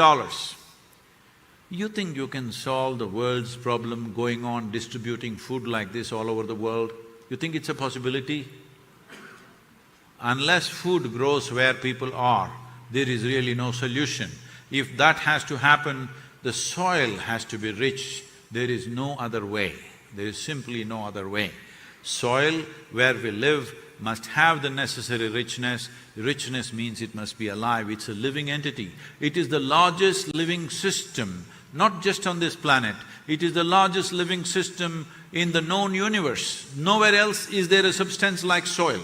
It is magic. It makes… mud becomes food. It is not a small thing. It is truly magical, isn't it? Hello? One day I want you to try this. One day instead of food, just eat mud. Just eat mud, one meal. You will understand what I'm talking. If we don't keep that rich, that is what we will be eating. I had a very disturbing scene yesterday. I was in the desert near Aqaba. I saw this camel eating up its own dung. I felt so bad for this animal. What is happening? Because whether it's a human being or an animal, they have necessary intelligence not to do such things. It is eating up its own dung. I thought, what the hell is happening? And I looked around, nowhere there is one speck of green. The only green thing is his dung. I'm saying, let's not drive ourselves to this situation, because within a few decades, 2 to 3 decades, we could drive ourselves that we could be that camel. Yes, I want you to understand, when famines have struck societies, terrible things have happened. Terrible things means there have been hundreds of incidences around the world where people have chopped off their own children's hands and eaten it to survive. Do we want to take humanity in that direction? We should never drive humanity into that place. It doesn't matter which country it is, which religion it is, which race it is, nobody should go there. This much humanity we must have for every living being on this planet. It happened one day. This was in 2060. On that day, a group of scientists sought an appointment with God. They got the appointment, they went there, and then they said, "Hey, old man, you've done pretty well with creation, but everything that you can do, we can also do. Time you retire." God said, "Oh, is that so? What is it that you can do?" They said, "Look at this." And they dug up some soil, made a vague image of a human child, they did all kinds of things, and the child came alive. God said, "That's very impressive, but first get your own soil."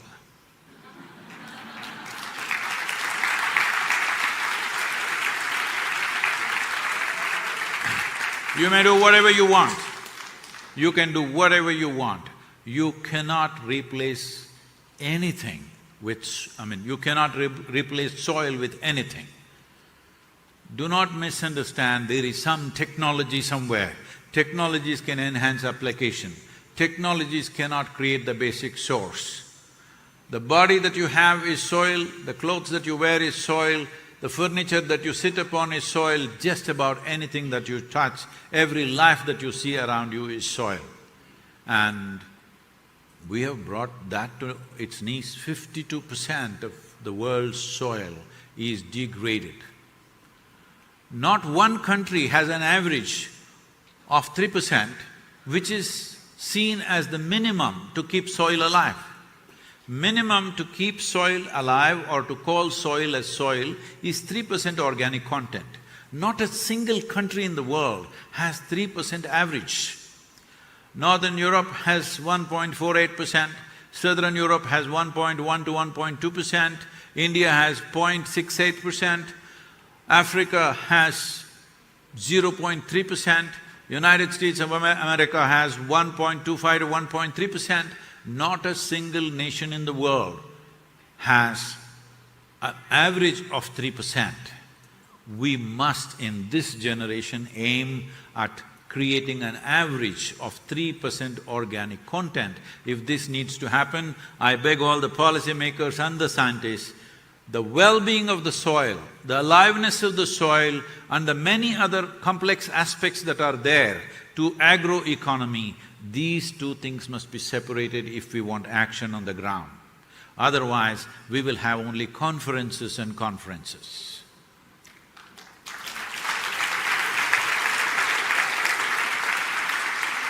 Anyway, in a week or so, I am speaking at the COP15, where 197 nations have their representatives participating.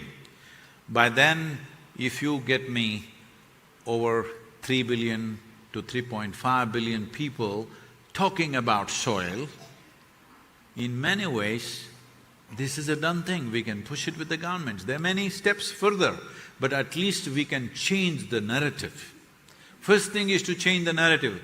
The way we think and feel must change before our action changes, right? How we think and feel must change, then only our actions will change. If every one of us is conscious that soil is a living entity and we express our concern for that entity because 52% of the world's soil is degraded, if you can get 3 to 4 billion people to express that, all of you are sitting with this very smart companion. I'm not talking about your husband or wife, you know. Your very smart companion. Put that companion to work. Every day if you spend 15–20 minutes, just this many people can reach 3 to 4 billion people, just believe me. Yes or no? Yes. The question is only, will we do it or not? The question is only, will we do it or not? Okay. That's great. Thank you very much. And I can take 1 or 2 questions if somebody has an important question. It need not necessarily about soil, anything. If you get me this many people who are here today, I will reduce the goals for you because already we have… in our estimates, many experts are telling us we easily could have touched somewhere around 1.3 billion people.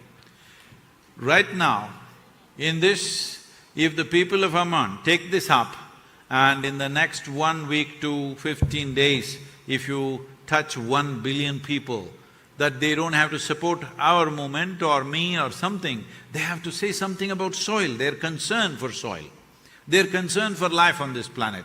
If you get them to say it, I will promise you, within the next 18 months, I will visit your city once again.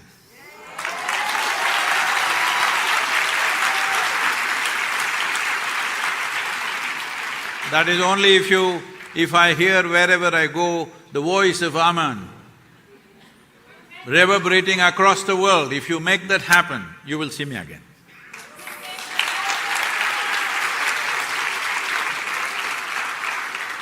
Please, if you have a question, who? Yeah, please, that lady. Who has got the microphone, please.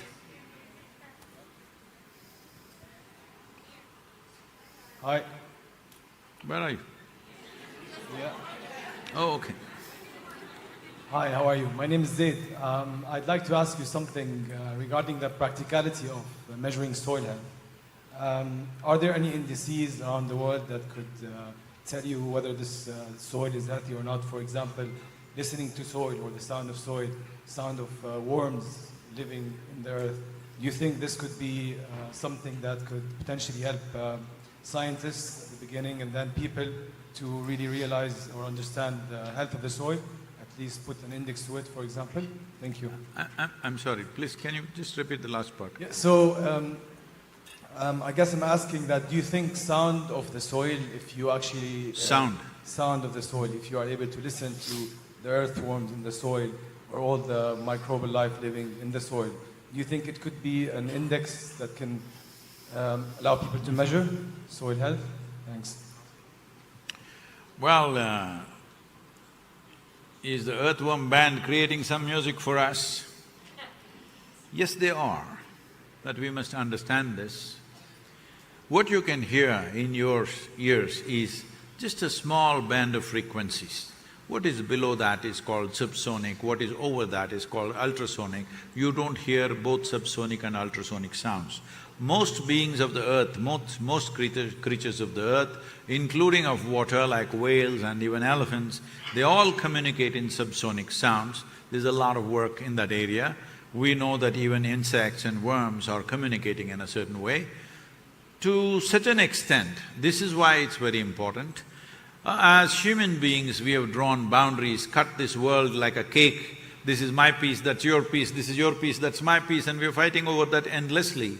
But for the life in the soil, there is no such borders, there is no such boundaries, because the communication between them is happening across the globe. There is substantial studies establishing that. Is it necessarily sound as you know it? Because for you, sound is only what you hear. But every reverberation is a sound. Where there is a vibration, there is a sound, isn't it? The question is only whether you can hear it or not. Most of it you cannot hear it. See, to put it in many different ways, right now, if you pick up your phone and do this, you hear the voice. But the voice is already in the air, isn't it? Otherwise, how will your phone pick it up? Your phone is an instrument which is transforming a certain vibration into a hearing mode for you. So similarly, there is reverb about every life. Not only life, even inanimate things have their own reverb. Are you sensitive enough to hear this? If you have to, as I said earlier, the problem is you have too much information, you have no attention. All the young people, I want you to get this. Without attention, without very serious, keen attention towards life, no door in the universe will open, you'll just have stuff in your head, you will not experience anything. So, if you pay attention, yes, I wouldn't call it sound because people understand sound in a certain way, but there is a language to nature. It is always speaking. Are you willing to listen is the only question. See, I am not a… people are asking me, Sadhguru, when did you become a soil scientist? I never said I am a scientist. I am a worm. I crawled on this planet, I've lived here for 6.5 decades. I'm alive and I know how life works here. Oh, we also lived on the planet, how come we do not know? No, you did not live on the planet, you living in your head. You have misunderstood your psychological space for existential reality. That is the biggest problem.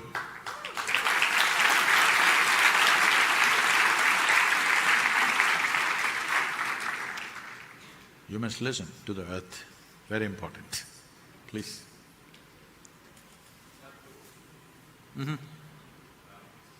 Very much for giving us this beautiful talk today.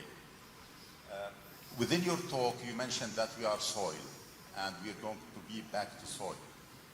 I wonder, would you promote like… Little closer, if you can hold the microphone. Yeah. Microphone little closer, yeah. Yeah, would you promote like people be buried or even allow them to be eaten, the remains of the people to be eaten by scavengers or something, to return them to the soil rather than about 30% of the humans are being cremated and we're denying the soil of the most important nutrients that goes back to it. Would you promote that? And thank you. Question, what are the specific actions we can take as activists and as people who care about the soil? Tell us, Guru, what are the actions as individuals we can take as a follow-up question? Thank you. Thank you. So about how to dispose the dead. Now, well, if you bury, your flesh will become part of the soil very soon, very quickly. That is if you bury without a box, which you're not doing anymore, I think. Your bones will take a certain amount of time. If you cremate, everything is done in 90 minutes, and then normally in India they will cremate and spread the ashes in 3 different rivers. There are different reasons for that, I will not go into that now, but that's another way of putting it back into the earth. I'm saying, at this point, sir, I would request you at this point, people ask me these kind of questions, people ask me, Sadhguru, if we give up meat eating, will it be better? I don't want to talk about any of these things because I want meat eaters, I want cremators, I want burial people, I want people who feed it to the birds, I want all of them on the side of soil. We don't want to divide the world on those who cremate versus those who bury. Because because most human beings are just waiting for a difference, how you and me can fight. Oh, you are a cremation person, I'm a burial person, so we will fight endlessly. So many fights have happened like this already. So at this point in the life of this generation, please every one of you commit yourself not to dig for differences, please dig for a common ground. That is what is most important. About what individual people can do in terms of what we can do physically, or you said, I think I heard the word activist, did I? Okay. As an activist, what do I do? See, this is the most important thing. We always think physical action is more important than other things we can do. Right now, I'm telling you, at this point, the most important thing is to use your voice. Use your voice in a responsible way, not in a resentful way, not in a hateful way, not against somebody, but as one humanity, we must use our voice. Because why I'm telling you this is, if it is not enshrined in the policy of nations in the world, whatever good things we may do will not last. See, you have your land, I have my land, both of us are taking care of this wonderfully well. Where is the guarantee that the next generation will take care of it? This is all that's happened, isn't it, right now? It was good and in 1 or 2 generations we've destroyed it. So if you and me take care of it well, there is still no guarantee that it'll be taken care of in the next generation. We are looking at policy because once it becomes the law, it stays that way and generations to come have to follow it. For example, I'm not familiar with this city, but in any city, there will be an old part of the city. If you go there, you will see homes are built wall to wall. There is no concept of a window in these homes. You have such homes in your city? Definitely you will have. Any old city always has this. Only one door to go walk in and walk out. But today, if you want to build a home in this city, there are laws which tell you, if you have 10,000 square feet of land, you can't build 10,000 square feet building, you have to build only 6,000–7,000, you must allow some space for yourself, your neighbor. If you build more, somebody will come and demolish it, yes or no? But if you have 100 acres of land, you can plow every inch of it, and rich land, in 10–15 years, you turn it into a desert, nobody will ask you, why have you done it? Because there is no law. This is all that's happened to the soil. And always there is a whole lot of talk about, let us save the rainforest, let's save the ocean. I want you to understand, probably most of these people don't know what's a rainforest. I've lived in forests for long periods. You don't have to do anything about rainforest. If you stay out, it will come back. The same thing with ocean, our footprint in the ocean, if you withdraw a little bit, ocean will just bounce back. We are talking about 70% of the earth's land, which is agricultural land. What agricultural land means is, this is a piece of geography where every day human hand is tending to it and ruining it. The part of the world where human hand is tending should be in the best condition, but unfortunately it's in the worst condition. So, men and women are tending to this land on a daily basis, but we are doing what we are doing. This is the easiest piece of land to turn around. And this is not just a piece of land, this is also our food, this is also our economic activity, this is also the well-being of nations and the power of nations, if you want to look at it that way. So this piece of land has to be nurtured. What we are talking about is raising the organic content. We are not talking about, because these things were mentioned, I am saying, I am not talking about organic farming, I am not talking about regenerative farming, I am not talking about any kind of philosophy. Because for me, agriculture is not a religious process, not a philosophical process, it's just a practical activity which is for our nourishment and the economic well-being of the people who engage in it. So, it's extremely important we see it that way. People who live in cities should not promote any kind of agriculture. You must just let the farmer decide what kind of agriculture he wants to do. Only thing I am asking is, wherever your organic content is right now, if governments offer a certain incentive, economic incentive for the farmer to get it to 3%, because 3% is considered as minimum organic content to keep the microbes alive and well-fed. That's what it is. 3% is not the ultimate. If you raise the organic content to 8 to 10%, the irrigation requirement in the world will come down to 30% of what we are using right now. That is, if you're using, let's say, 100 million liters of water, it'll come down to 30 million liters of water. If you raise it to 12 to 15%, it will come down to 10 to 15%. That is, in a given plant, if you're using 100 liters of water, it can be brought down to 10 to 15 liters because the moisture holding capability of the soil is greatly enhanced only when there is organic content, and in turn there is microbial activity. Life happens and holds water. If we keep the soil in good condition, we can store 800% more water in the soil than what is there in all the rivers of the world put together.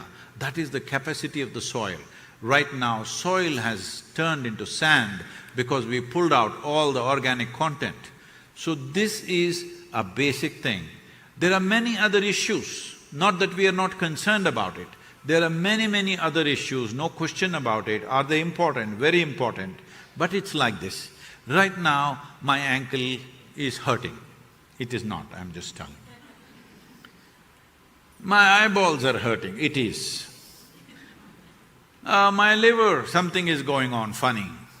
Now 3 specialists arrived, my orthopedic, my ophthalmologist and the liver person, all 3 arrived. But suddenly I discovered I have cancer which could kill me in the next month. Tell me, which should I attend to first? What is life and death is what you attend to first, isn't it? Right now we are talking about soil extinction, that means the death of the soil.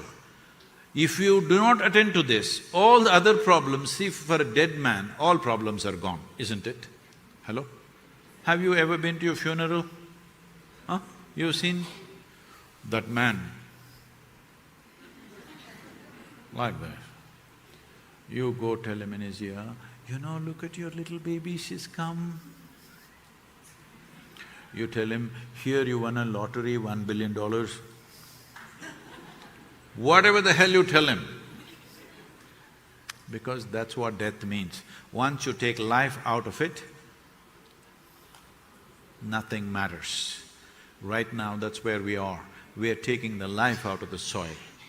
If we don't put that back, all the other concerns which are important to be attended to, but none of them will matter.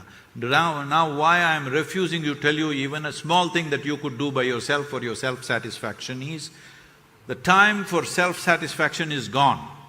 We must all focus on the solution. You roll up your hands, you roll up your sleeves and go and fix your kitchen garden. This is very cute of you, but it's not a solution. So this is important, that you and me don't start doing things which personally satisfies us, because the time for that is gone. The time for fixing my backyard, you must fix it, I'm not saying you should not, but the time for fixing that and thinking I have done what I have to do is gone. The solution needs to be beaten down, not by 1 or 2 people, by the entire population. I am only asking for 60%. Hello? Will you give me 60%? Thank you very much. Thank you.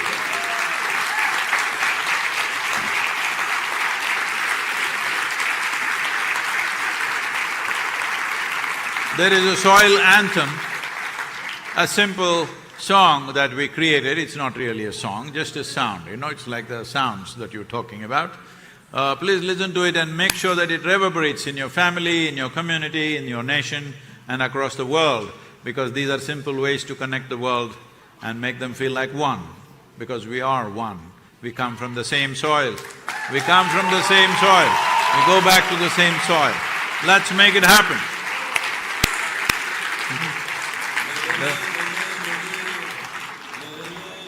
La la la la la la la la la la la la la la la la la la la la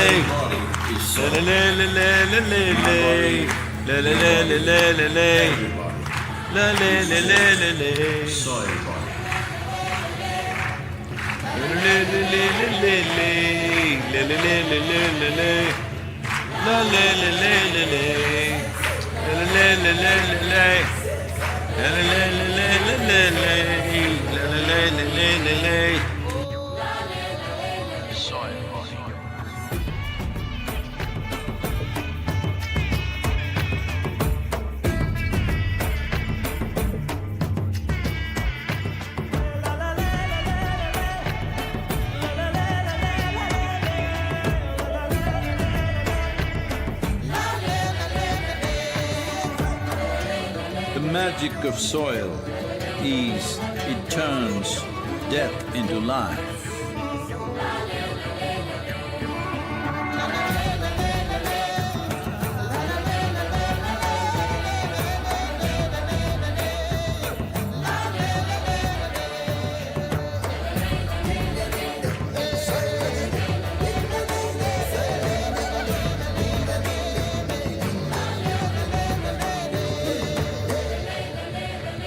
Depleted soils will not quench the fire of hunger.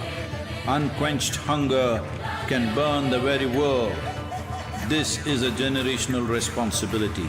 Save soil. Let's make it happen.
بالحب جينا يا تربة الحبيبة وعهدا والعهد لن يخيبا لا صمت لا سكوتا والوقت لن يفوتا إن نحمي التراب حبا يعطي وقوتا لا لا لا لا لا لا لا لا لا لا لا لا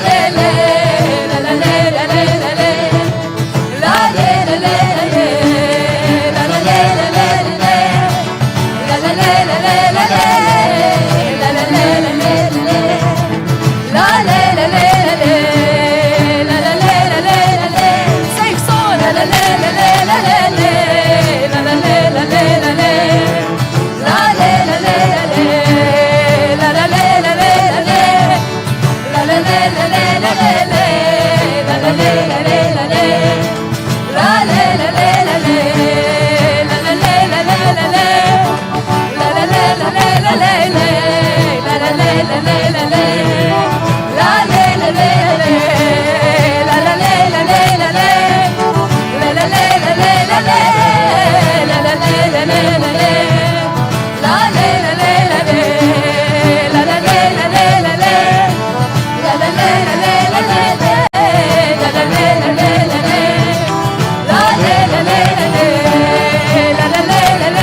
والوقت لن يخيبا لا صمت لا سكوتا والوقت لن يفوتا إن نحمي الترابا حبا يعطي وقوتا لا لا لا لا لا لا لا لا لا.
The most important thing is to work upon yourself. What does it mean by saying working upon yourself physically? Just set up small goals for yourself for the next few weeks that are there. Suppose you were 18 for the last 30 years. When the first time when you became 18, if you did bend down, how far would you go? At that time maybe it went all the way to the floor, today maybe it's like this. Just see if you can go 6 inches more. When you were 18 years of age, how quickly you went up a staircase. Today how you're plodding up the staircase, see if you can improve it by 10–20%. 20% improvement in the next 2 weeks. Just check your picture when you were 18 or below, how you would stand, how straight you were, and now if you become like this, straighten yourself up a little bit. Look further back, what kind of smile you had when you were 6, 8, 10 years of age. See if you can get 50% of that back on your face all the time, not by simply grinning a plastic smile, but bring that magic back into you. If you cannot do anything fantastic, at least you must be a pleasant piece of life on this planet. This is something that you owe to yourself and to everybody who lives around you. This you must do. So set up your own kind of goals and see. It's not difficult, I'm telling you, it just needs little attention. Right now, people think they're carrying the world on their head. No, just in case you are in Shirasasana right now and you take a picture and turn it around, it looks like you're carrying the planet on your head, but that's not the truth. Whether you are on your feet or on your head, planet is carrying you and it's spinning by itself. Day and night is happening by itself, seasons are changing by itself, sun comes and goes by itself. Really, there's nothing to do. These 2 weeks are for time for you to realize everything that is significant in the universe is happening by itself. It's for you to sit here and enjoy the bounty of life. Just make use of this. Do not act like you are running the whole planet or you are running the whole universe for that matter. You are not. It is happening by itself. You are a tiny little creature who is here for a little bit of time. Don't make so much fuss about it. To handle a few years of life, do not make such a big fuss. These few weeks you must come out as a more pleasant and wonderful human being. This is the greatest thing you can do to yourself. If you sit here, this person is a pleasant experience for you.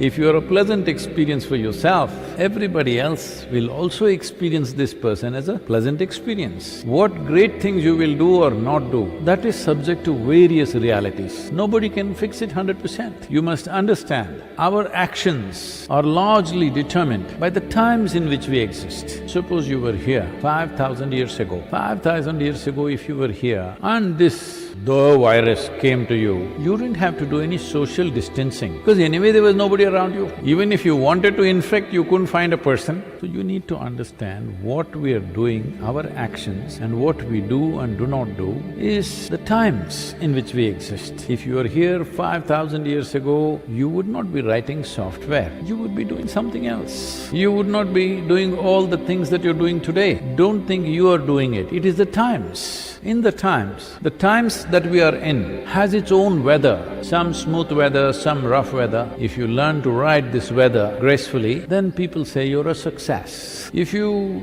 create a problem about every little fluctuation that happens, then you become a failure in your life. If you were a wave surfer, you've seen people surfing on the waves. What is his dream? He would like to have a tsunami. The dream in a surfer's mind is a tsunami, 100-foot tall wave, riding it. That would be the dream. If you know how to ride it, even the tsunami is a wonderful thing. So right now, virus, it is not going by itself. It is not flying by itself and getting you. It needs us to get somewhere.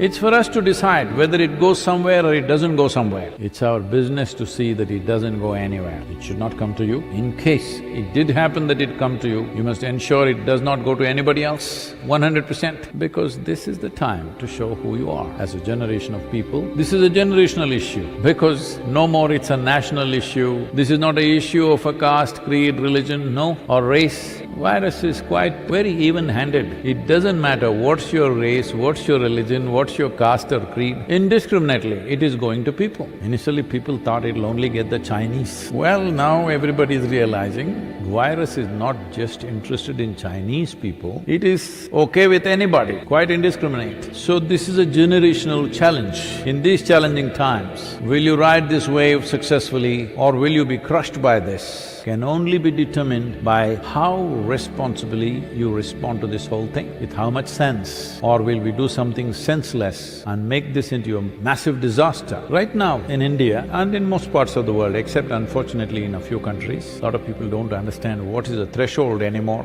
If you go to an Indian temple, there will be 1-foot high threshold, will be little wide. If you're not physically fit, you will little struggle over that. But those who are fit, very effortlessly, they will cross this threshold and go. Right now it's only a threshold to cross. But if we feed it with irresponsibility, this threshold has the potential to become a huge mountain that we cannot cross. It needs responsible behavior and responsible action. What does responsible mean? Normally, most human beings are in a state of compulsive reaction. Responsible action means you consciously respond. You consciously respond to what is in front of you, not compulsively behave, saying that this is the way I will do things. Conscious response, because responsibility means it's just your ability to respond. This is the most important thing in your life, that you have retained your ability to respond to whatever comes our way, because what comes our way is not determined by us. To some extent, we can decide what comes our way. Largely what comes our way is not determined by us, the world decides. But whatever comes our way, what we make out of it is 100% ours. This is the time to show who we are. What are we made of? Are we human beings or are we just one more compulsive, instinctive creature? This is what is being tested right now for you. This is an evolutionary test for you. See, it is not only for a monkey that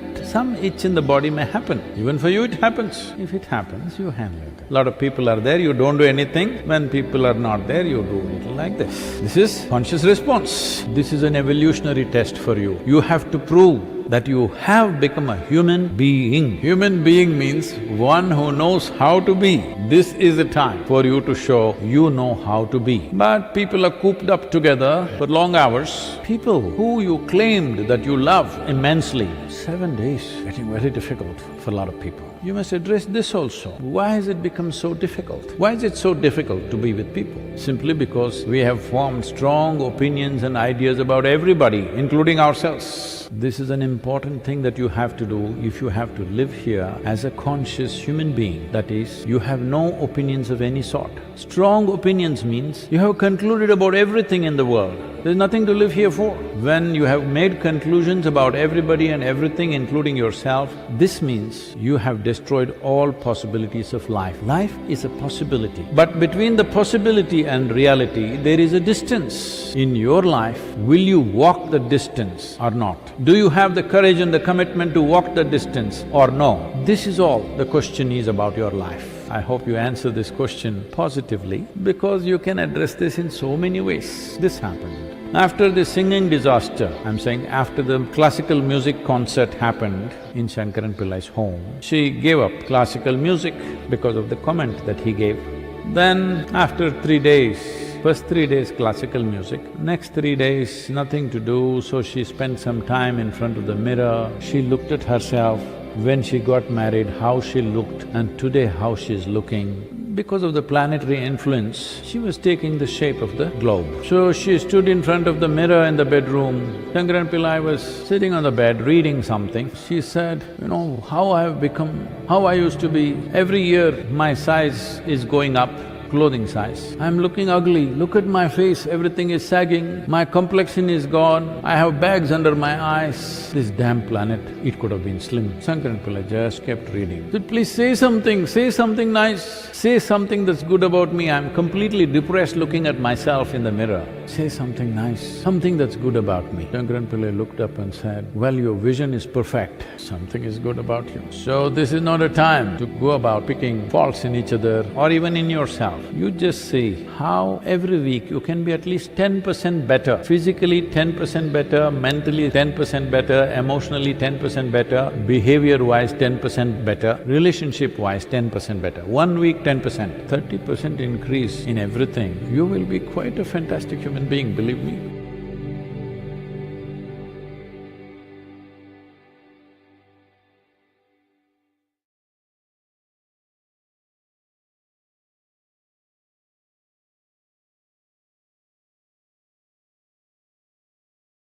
Let's say the villages around run out of water.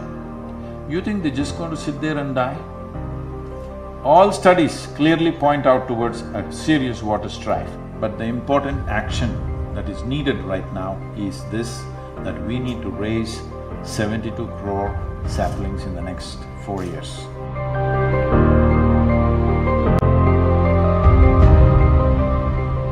We are very happy to announce that the Karnataka Premier League, KPL, will be partnering with Rally for Rivers, Kaveri Calling, and will make this movement as their social cause partner during this KPL season.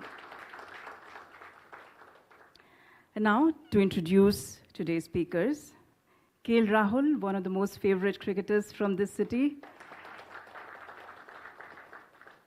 He began his test debut, or did his test debut in 2014 in Australia.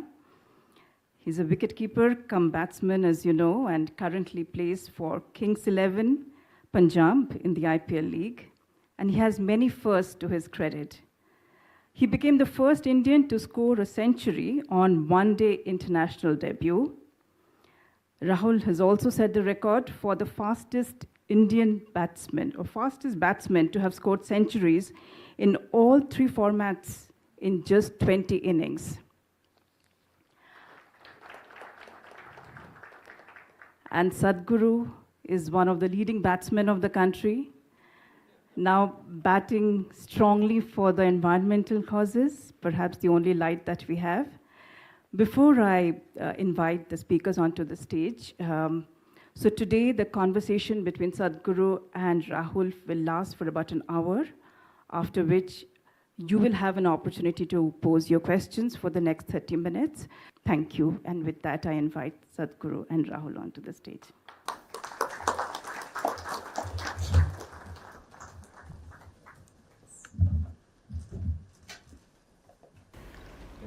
Namaskaram, and just because she said I'm some kind of a batsman, don't bowl a googly to me, huh? I'm not. I haven't played cricket in ages. So the balls that I miss anyway you catch. Good evening, ladies and gentlemen. So first want to say it's a huge honor to be here on stage with you. We all know what a big youth inspiration you are, and the things you're doing for the environment is just inspiring all of us. And I was just telling your colleagues that I've read your book, and I've been trying to, at least I'm trying to do little things, and just a huge inspiration. And I'll focus back to what we're here today for. So happy that you started this campaign to help River Kaveri, and just want to ask you, how big a responsibility is it to revive a river, and how do you plan on doing it single-handedly? Definitely I'm not planning single-handedly. The reason why we are doing many things and including this is, without a large-scale people's involvement, this is not going to happen. This is not a single-ended job. This is not just my work or your work or somebody else who is here. This is a generational work. As a generation of people, we have taken the largest bite out of this planet. Never before another generation has consumed as much as we have. So, I'm just thinking, before I fall dead, let's fix it to whatever extent we can so that future generations don't look back and see we were the most irresponsible generation ever. In a way we are, unfortunately. Because the way I saw Kaveri 50 years ago, or let's put it this way, the way the previous generations gave Kaveri to us and how it is today, if we hand it over like this means we are a disastrous generation. So I want to see that we are not a disastrous generation, we will fix it to whatever extent we can. Nobody should say, we have not done what we should have done. Because in our lives, if we do not do what we cannot do, there is no problem. But if we do not do what we can do, we are a disaster. So I don't want to be that disaster. I want to ensure none of these people, the people of this generation are not a disaster, that we will do everything we can do. And how do you… what do you think is responsible for all of this that is happening, and what is your advice to youngsters like us? Or I remember I was in UK for 2 months and I didn't know that there was a water problem, and I came home 3-4 days ago and my sister told me that… she told me, don't use the shower, use the bucket of water, you know, so many of us are unaware of situations, and can you throw some light on how this has happened and what we can do? See, there is no one agency or one force or one person to blame. It is just that fundamentally it's ignorance. The most basic ignorance about rivers is, people think river is a source of water, or a well is a source of water, or a pond or a lake is a source of water. In a tropical country, it is not a source of water, it is only a destination for water. There is only one source of water for us, which is the monsoon rain. That's the only place from where water is coming. So the rain that comes down, which normally happens to us in this country, somewhere between 45 to 60 days maximum in a year, rain pours down on us. A huge volume of water comes down. When this comes down, our ability to hold it in the soil will determine how many days in a year will the rivers flow.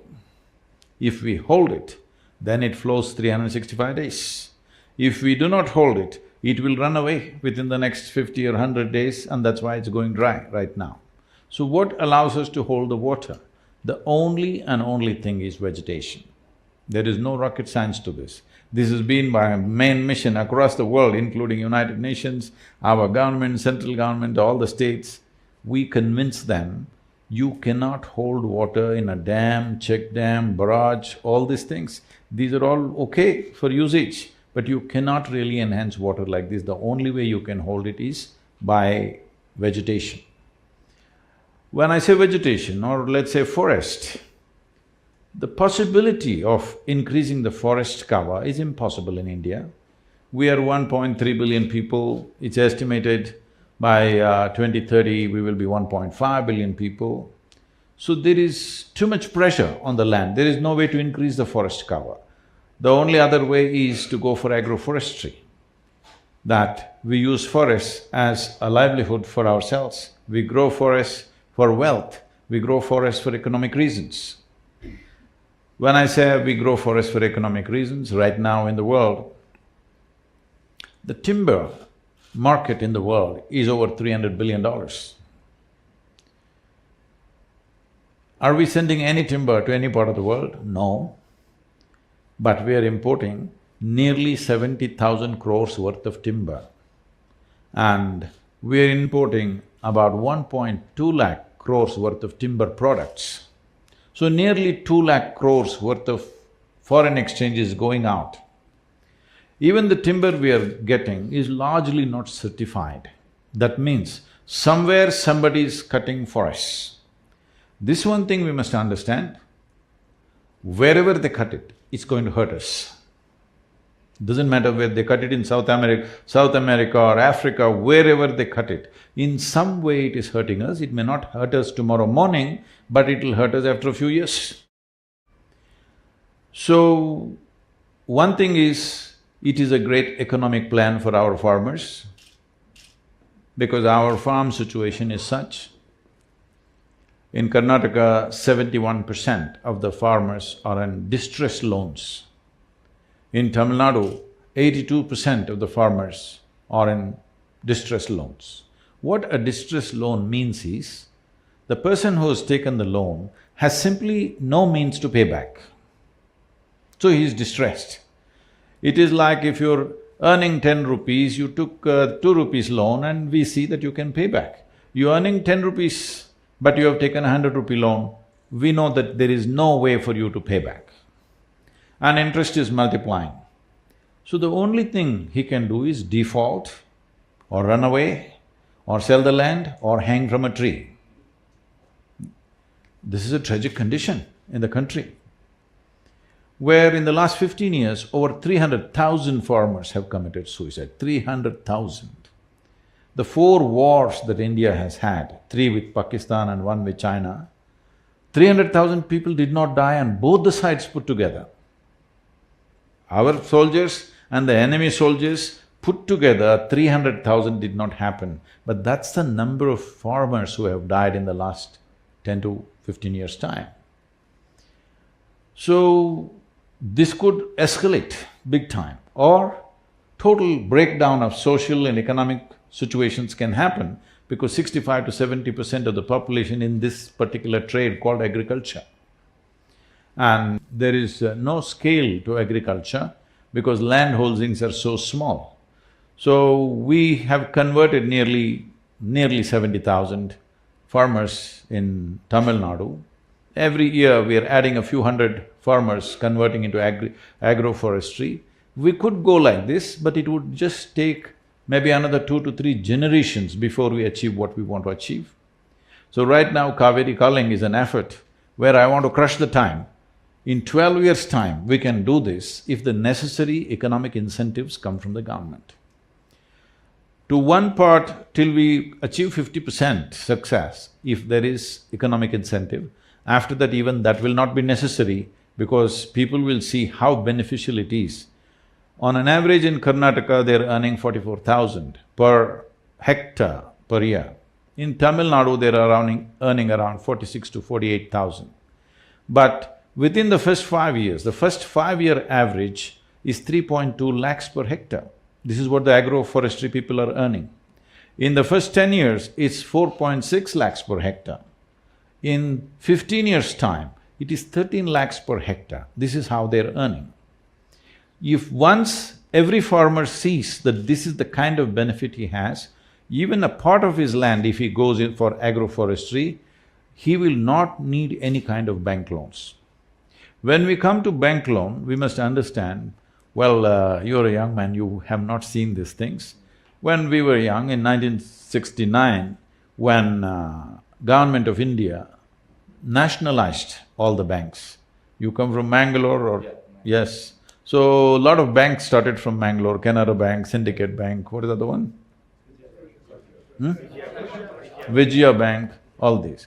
All these things were nationalized. What nationalization is a nice word.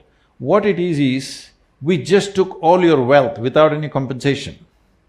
You understand? You're running a bank, that means you had a few thousand crores, but we just took it, the nation. Such a cruel act we did because we wanted to ensure that the rural populations have access to banking. And it made a huge difference, it's been a revolution in the country. But now what is happening is, the solution that we have for farmers' distressed loans is, whenever the election is coming, every state is going about saying, no need to pay back the loan. See, it's very simple. If I give you 100 rupees and somebody comes and says, you don't have to pay him back. All right, I lost my 100 rupees. Next time, even if you say I'm dying, I will not give you 10 rupees. Yes or no? Hello? Is this not the way society will work? If it is assured that you're not going to pay me back, even if you say it is the most dire emergency, I'm not going to give you a rupee anyway. This is what is happening once again. Once again, we're pushing the farmer back into the moneylender's hand, where the interest rate is 60 to 70% per annum. This is a clear death knell for the farmer if he falls back into the hands of the moneylenders once again from proper banking. This whole revolution of nationalization of banks and making rural economies to be flush with banking money is being destroyed right now. But if agroforestry comes in with a little bit of support from the government, the farmer need not go to the bank, he will have enough money. And this is not a new idea or a concept. If those of you who are old enough, you're old, Siva, you're old. You've been around all the time since I was born. So, people know that in southern India, in any agricultural land, always there were minimum 25 to 50 trees, always, at least on the boundary. Actually in Karnataka, I have seen people used to name the trees after their daughter, their son and whatever, because when this tree grows up, this was generally planted when the child is born, and this is named after the girl. When this girl grows up and she needs to marry, she's 18, 20 years of age, now this tree is ripe. If I cut this tree, her marriage is taken care of. Those days I know 8 to 10,000 rupees they get out of a tree, marriage is taken care of, son wants to go to the university, his thing is taken care of. So this was the economy of the rural places. I know this very well because at that time I was on the farm, I was actually in agriculture. About 40 years ago, massive usage of chemical fertilizer started. I have seen this, agents from fertilizer industries coming and campaigning, you have to remove the trees because the trees are sucking out all the fertilizer, it will not go to your crops, the trees are taking away because of their aggressive root system. So crores of trees across Karnataka was felled. Today, if you fly from Bangalore to Delhi, every 5 minutes you look down, it's a brown desert that you see. Except Western Ghats, rest is just one brown desert from here to Delhi all the way, yes or no? What is our plan for this country?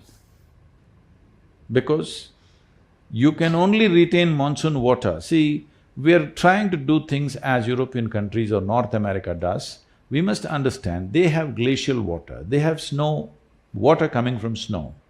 Snow sits for two feet, next 2 months it slowly melts and make sure it percolates. Our water is not like that, it comes in a downpour. If you don't have vegetation, it'll just run away, not just run away, it'll take the topsoil and run away. That's what is happening right now.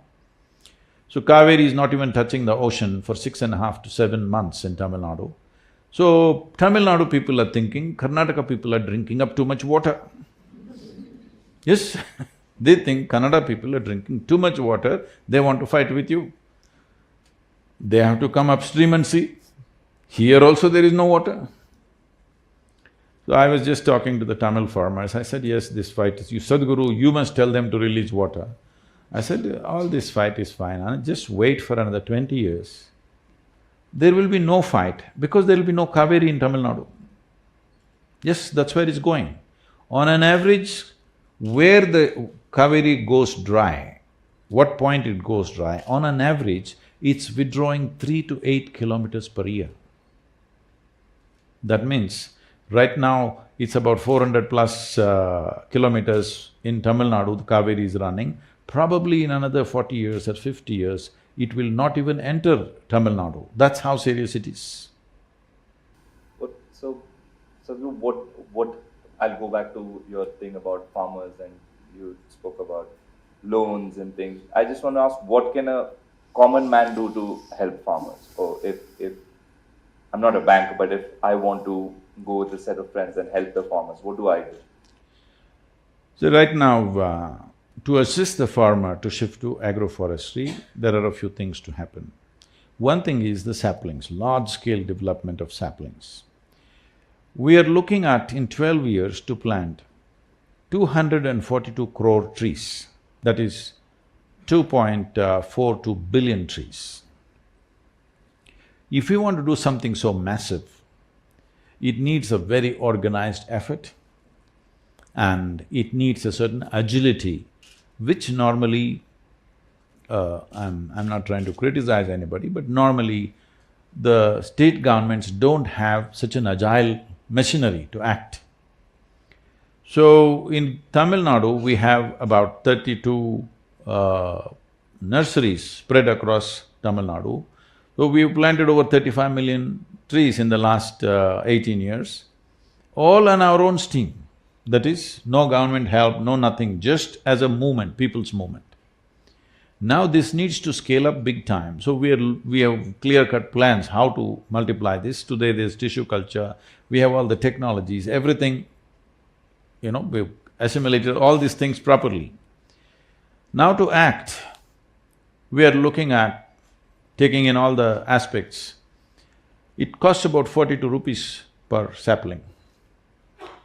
In the first phase of 4 years, we need to plant 72 crore trees. If you can campaign a little bit, on your bat if you can have Kaveri calling 42 rupees. Every run you score, you tell your fans to plant one tree. I'll do that. Whatever I'm saying, whichever way you think is appropriate. Like this, everybody must do what they can.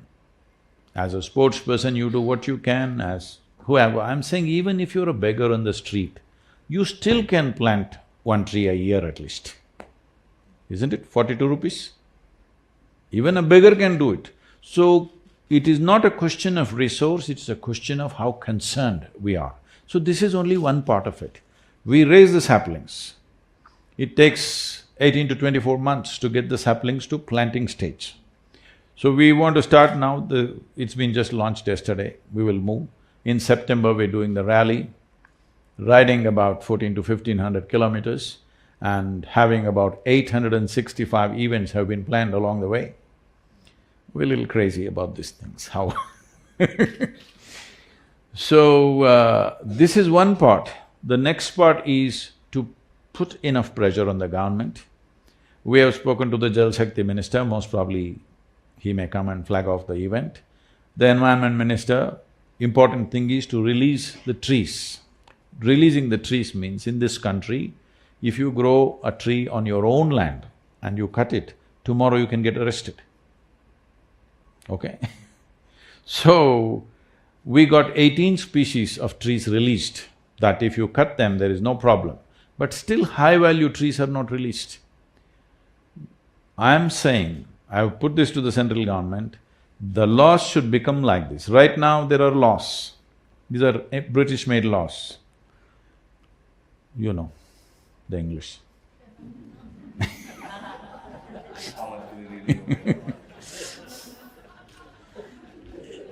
They made these laws that if you own the land, you own only the top 8 feet of soil. Beneath that, it belongs to the government. So most people do not know this, the water in your well actually belongs to the government. Today, Tamil Nadu is exercising this right. They're saying if you want to hit a bore well, you need government permission. You cannot dig a well in your land as you feel. You have to take a license, otherwise they will not let you take the groundwater because it belongs to the government. I'm pushing for a law, anything that's in my land should belong to me. If I hit water, oil, gold, diamond, whatever the hell is there in my land should belong to me. It should belong to the farmer.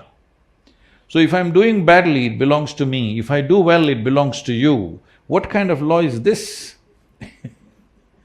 So, Only if we hit some civilizational aspects. Let's say I'm digging and I found Mohenjo-daro in my land, then you can come and take it. Any wealth must belong to me. You can tax it, but you can't take it, isn't it? You should not be able to take it, but right now that's how it is. So we're pushing for laws like this. Above all trees, whatever I grow, as I cut my paddy or sugarcane or whatever else, similarly, whatever else I grow, I must be able to cut it. Right now, we've been talking to various governments and these funny things are happening. I was talking to one of the chief ministers and I said, this kind of laws must go. So he said, I don't think there's a law like that. I said, please ask your forest minister or secretary. So he called the forest secretary and he put it on the… the speaker phone. And he asked, like this, is there a law like this? He said, no, there is no law against cutting the tree. Then he says, no law. I said, is it true? I can't cut a tree and take it, right? Yes, you cannot transport it. What am I supposed to do, have my own cremation in my land? I cut a tree and I cannot transport it. What is it? It's for my cremation or what? I'm storing up. I'm saying a tree is a wealth. The wealth should belong to the farmer. This is very important. So as a part of this, we are pushing for a timber board. As there is a coffee board, tea board, other things, we want people to understand that timber need not necessarily be a forest produce, it can be an agricultural produce. That's what we want to change the picture. Sadhguru, we know with Kaveri depleting, it is going to cause a lot of problems for Karnataka and Tamil Nadu for sure, but why would a different state want to help? Do you think people do? I'm sure people do think like that. There's your troubles, you face it. Why do we have to help you? But we must understand this, that this is not just Kaveri's problem. Krishna has depleted over 77%. Godavari has depleted over 42%. Narmada has depleted over 60%. Ganga has depleted over 37% or so. So it is not one state's problem or two states' problem. It is all over the place. Only thing is, if we successfully demonstrate that you can turn the river around, a major river. We are doing a small river in Maharashtra, we are very confident we'll do that. It's a 54-kilometer stretch of Vagari river in Yavatmal. Yavatmal has been considered, unfortunately, as the suicide capital of this country. So this is a small space, we've taken that up as a first project, already state government is involved, very proactive state government, and 415 crore budget has been put on it. This will be so, in another 4 to 5 years, we will ensure even now, these 9,600 families who are in this region, we've put volunteers there, everybody has a helpline, that if there is any distress, they can call. So we will definitely stop suicide within the 6 months to 1 year, we're already on the ground. But we will turn the river around in about 6 to 8 years' time, Vagari, because it's a small river. Kaveri is a substantially large demonstration. If we do this one thing, then you can do this for every river in the country. So why start in Kaveri? You have to start somewhere. Hello? You have to start somewhere because we always start from Kanyakumari, we're starting from Kaveri, from south. And in many ways we are attempting Kaveri because this is a population which is most conducive for something like this. Another reason is, this is a river which is flowing through just 2 states.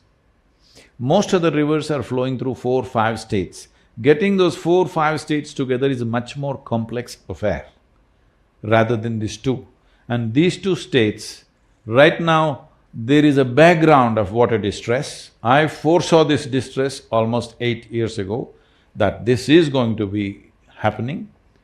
And because there is such a distress, both in Chennai and Bangalore is getting there rapidly, I think it'll be a successful process here than anywhere else because you still can't talk to other cities. You must understand this, water distress is not today. If you've seen old movies, you will see the women folk are carrying a pot or a bindige, and walking, and of course the hero will go romance, sing songs around her, everything. It's all right for the actress because she's carrying an empty pot. But in the village, the woman is carrying 15 kilograms on her head and walking. No song will come out of her, all right? She cannot even open her mouth because she's carrying such a huge weight. So we thought this is romantic. No, every day she spends half her life just carrying water. So in Tamil Nadu, it is very popular in the culture, they'll say if something really nasty is happening in a home or anywhere, they say this is like Kolai Sunday. That is, they go and fight near the tap, the women. So two women are fighting, they say this is like Kolai Sunday. It's become culture. So when women were fighting, women folk have been fighting at the taps for a long time, that it's become a cultural thing. Why were they fighting? Is entertainment? They were not fighting for fun. Every day they have to go and stand near the tap, there's a long queue, but the damn tap is wet only for half an hour, 1 hour. If it gets over, you have to fight and jump the queue somehow. So when women were fighting, abuses were flowing endlessly. Now men have entered the scene because the situation has become more dire. Once men enter, deaths are happening, they're killing each other. Naturally, women were doing verbal fights, now physical fights are happening. You heard one death happened in Tamil Nadu, many fights, physical fights have happened. In UP, a pregnant woman was killed just 4 days ago because men are entering the fight now. Now killings will happen.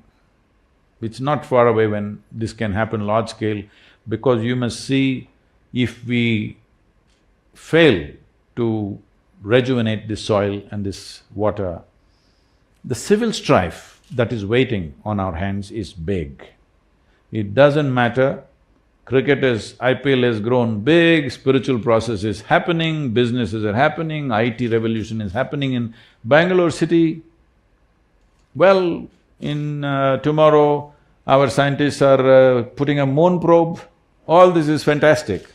But once water becomes a serious issue, the civil strife is going to pull all these damn things down.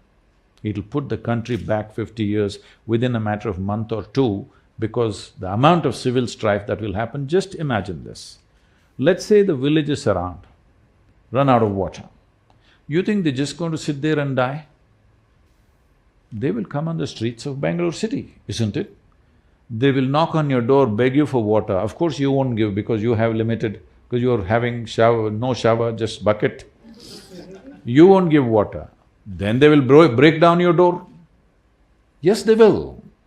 Let's not underestimate this. This is not to paint a doomsday picture, because the depletion that is happening at the rate at which it is happening, all studies clearly point out towards a serious water strife. Water strife will naturally transform itself into a civil strife. So whatever each one of us thinking are our achievements in this country, everything will become nothing when there is civil strife.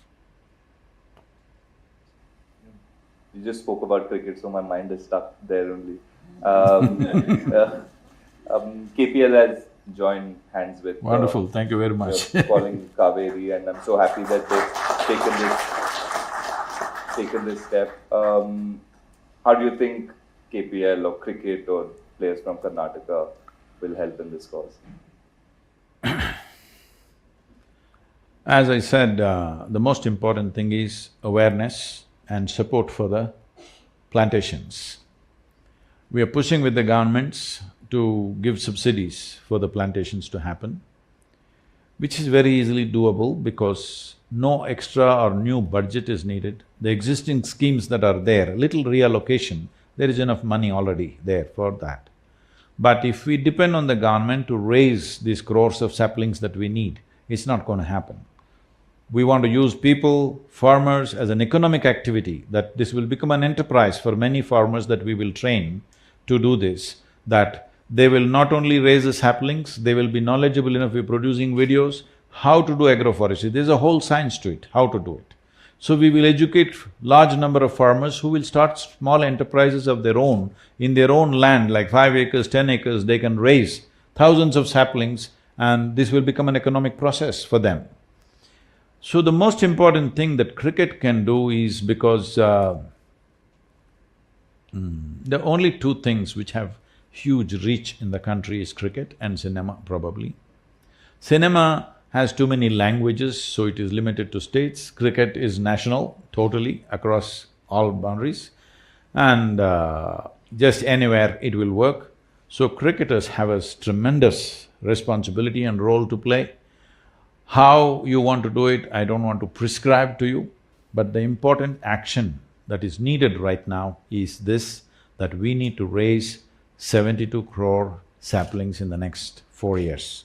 4 years this plantation must happen means in 2 years we must raise, in 4 years the plantation must be over. Then only the 12-year plan that we have, we will go by that. See, at this stage in my life, 12-year plan is not a good plan. But I've taken this, don't make it 20 years, please make it 12 years. So that the last part of my life I can golf around a little bit and goof around also a little bit. Let's talk about that, Sadhguru. I know you love riding bikes, I saw the video, you like to play a bit of golf, and you were talking to me backstage. You said how much you like cricket, but you don't get too much time to watch it. But I think you should go in the middle and hit a few balls on the KPL or something. It's like golf, but the ball's coming at a… That's what, see, I never took a lesson in golf, nor have I ever been to a driving range, but I have a handicap of 9. So people say, Sadhguru, how's this? How do you do this? So I say, see, when I was young, I played hockey, cricket, football, this, that. There, for 22 people, there was only one ball. All the guys were trying to grab the ball. Here, I have my own ball. And there it was a fast-moving ball. Here the damn thing is sitting.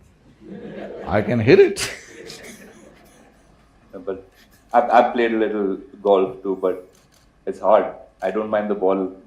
Like, reacting to the ball is easier than doing something to a ball that is stationary. See, sitting ball hitting becomes difficult because you're juggling too many balls in your head. I'm juggling nothing. So I hit the damn ball. Just from a sports point of view, I'd also want to ask about mindset, and we're constantly traveling, we're constantly playing, and mental fatigue, physical fatigue, emotionally we're away from family and friends, and there's a lot of things that go on in the mind. Like you said, there's a lot of balls juggling, but it does happen. What could we do to maybe keep ourselves a little bit more calmer in our heads? Why are you so unambitious? Why are you saying little bit more calmer? I'll start with little and then I'll… Like your campaign, it has to build, so… Now, let's look at it this way. You keep your hand here. If you wish, does it stay here or does it jump all over the place? It does jump all over. It does? Sometimes. Then you will get bolder. Your hand must stay right there where you want it, isn't it? Hand stays, but here… No, hand, we're talking about the hand. Yeah. Your hand, you're able to keep it right here. If you want, it'll go here, if you want, it'll go here, if you want, it'll go here. Suppose your hand became like this, it's jumping all over the place. Suppose my hand jumps all over the place, they would think I have some kind of an ailment, isn't it? Hand jumping? Maybe that Mr. Parkinson visiting us or something. So, we have to look at this. Unfortunately, in these societies, we think mind jumping all over the place is normal. It's not normal. That's not the way human mind is made. There are some fundamental aspects which there's no time or space to explore those things here, but we must understand this much. This body and this mind must take instructions from you, isn't it? No? Your body and your mind. If it doesn't take instructions from you, this body and this mind, it's more a nuisance than help. Yes, it is more of a nuisance than help. Right now, people are trying to manage the nuisance. As you said, if it becomes little less nuisance, I'm happy. No, it need not be a nuisance. See, the reason why you physically train is so that your body doesn't come in the way, isn't it? See, the idea of training is not to put your body out there, that when I'm performing activity, my body is not in my way, it's not my tripping point. My body is behind me, supporting me, not knocking me down. That's the idea of physical training. Similarly, there should have been substantial mental training, but training means people are having a psychologist. That is when you're ill. Hello? Trying to change attitudes. It's not about attitudes, it's about understanding the mechanism of how this mental structure functions. As physiology functions, the psychological framework functions with a certain parameters. If you do not understand that and handle it, then it is only by chance on a certain day you are in the zone. Rest of the time, it's a risk. Rest of the time you're chasing that mindset where, some days, like you said, some days automatically you end up in that mind space, in a good mind space. And after that, that is where you want to be. So rest of the time you're chasing it. See, a game is subject to various realities. It's not all you. There's also somebody who's throwing the ball in tricky ways, all right? It's not all you. You're only 50%. The other 50% is there all over the place. So that 50% must happen. You cannot do 100%. Even if you're as brilliant as you can be, you could be gone first ball. That's the nature of the game, all right? If that nature of the game is removed, then there's no game. If every time you can hit it, then there's no game. You cannot hit it, that is the game, isn't it? So leaving that part, this 50%, which is your 100%, that must happen every day, even if you change your underwear. I'm saying, whatever that lucky charm that you have, for somebody it may be some kind of a pendant, somebody it's a mantra, somebody else it's an underwear, it doesn't matter what the hell it is. But you're trying to hang on to something to create some kind of a mental sense of confidence. There are two ways to work. Either you can work with confidence or you can work with clarity. See, right now, if I ask you to walk from here to there, or anybody, if I ask them to walk from here to there, they will walk up and down, no problem. Why? It's clear, the lights are on. Suppose we switch off the lights and make this hall pitch dark. If I ask them to walk, now they will struggle. Why? Now they need confidence to take the next step. Why? Because there is no clarity. So people think confidence is a substitute for clarity. It is not. What you need is absolute clarity, not confidence. With confidence, sometimes it may work, by chance. It's like, let's say you want to cross the highway where traffic is moving at a certain speed. To build confidence, people have various slogans. Somebody says, Jai Sri Ram, somebody says Allahu Akbar, somebody says something else. You shout one of these things and run across the highway. Maybe you will make it. Hello? Maybe by sheer chance you made it, or because of the compassion of some driver, you make it. But if you try every day, we know where to pick you up, for sure, isn't it? So similarly, when a bowler bowls a ball, you close your eyes and hit it. Maybe it'll go for a sixer, but if you try every time, we know what, right?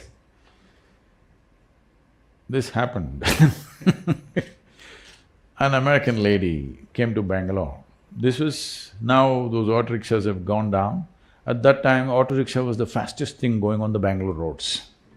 It felt fast because it made a lot of noise. It was doing only 40-45 kilometers per hour, but because of the way they drove on three wheels, it felt like it's a Formula 1 or something. So, this lady came and this guy is just driving to impress this foreign lady who's come to the city. He's trying to impress her with his skills of driving, and he's going through everything, and so two buses are coming, he goes boom in between, and she just screams and yells, and all this happened. Then after she got down, she asked him a particular moment, when those two buses came, how did you make it? There was hardly any space. He said, I closed my eyes.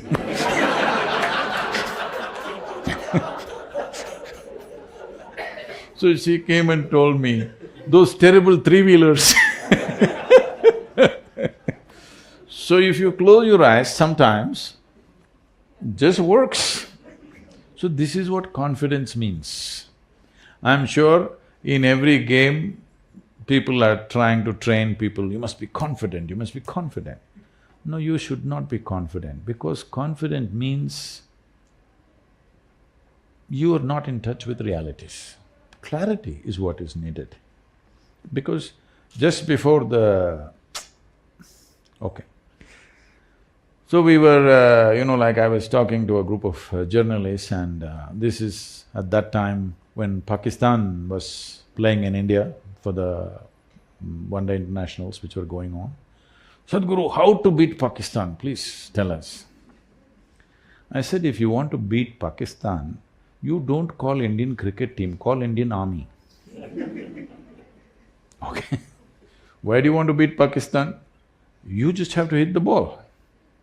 Hello? You just have to hit the ball. I was training this, Indian hockey team, and at one time, and later after 3-4 years, I'm walking in Chennai airport. KPS Gill was heading the thing. And all that old players who came to us, the senior players, they were all out, whole bunch of young players, almost 6 or 7 of them were all tribal boys from Delhi, Turkey to others, all 18 to 22 age group. These boys are for the first time going out of the country for championships trophy to Germany. They're all wide-eyed, they've never traveled outside, and it's the first time. And they're not from cities, they're tribal boys. So somebody is giving them pep talk in Hindi, I can't repeat all the words.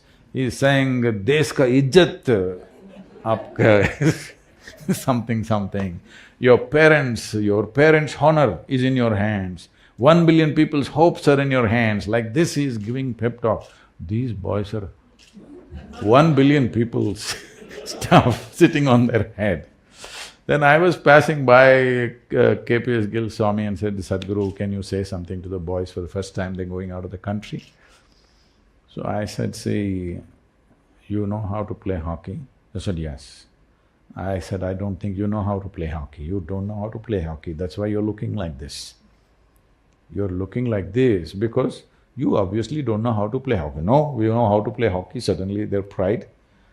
I said, if you know how to play hockey, first thing is forget the 1 billion people, forget your maa-baap business.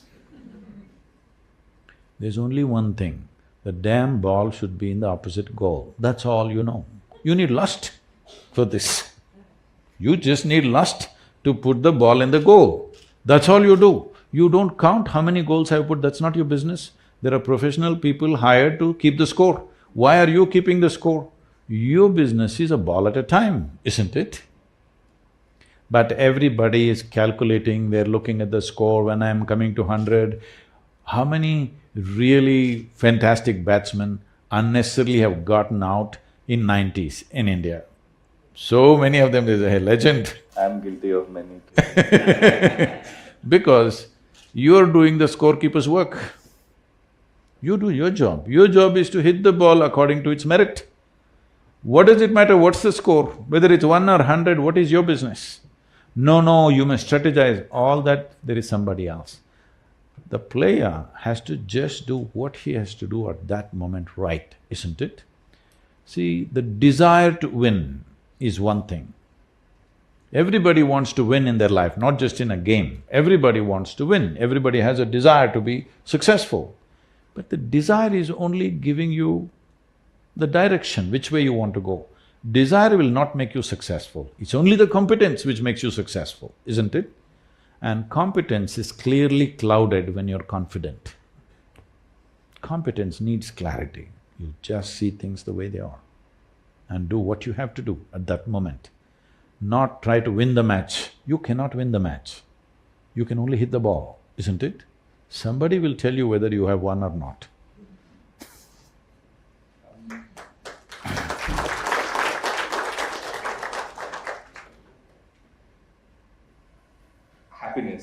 You know, there's professional happiness makes me the happiest. Being happy with family, that's a different kind of happiness. But when I score or when we win a game, that I feel like I've lost it somewhere. I don't know which makes me more happy. Which obviously winning a game gives me that high. So when you step off the field, when you're with your family or friends, not playing cricket, nobody watching, that feels a little lesser than that high. Why would the mind do that?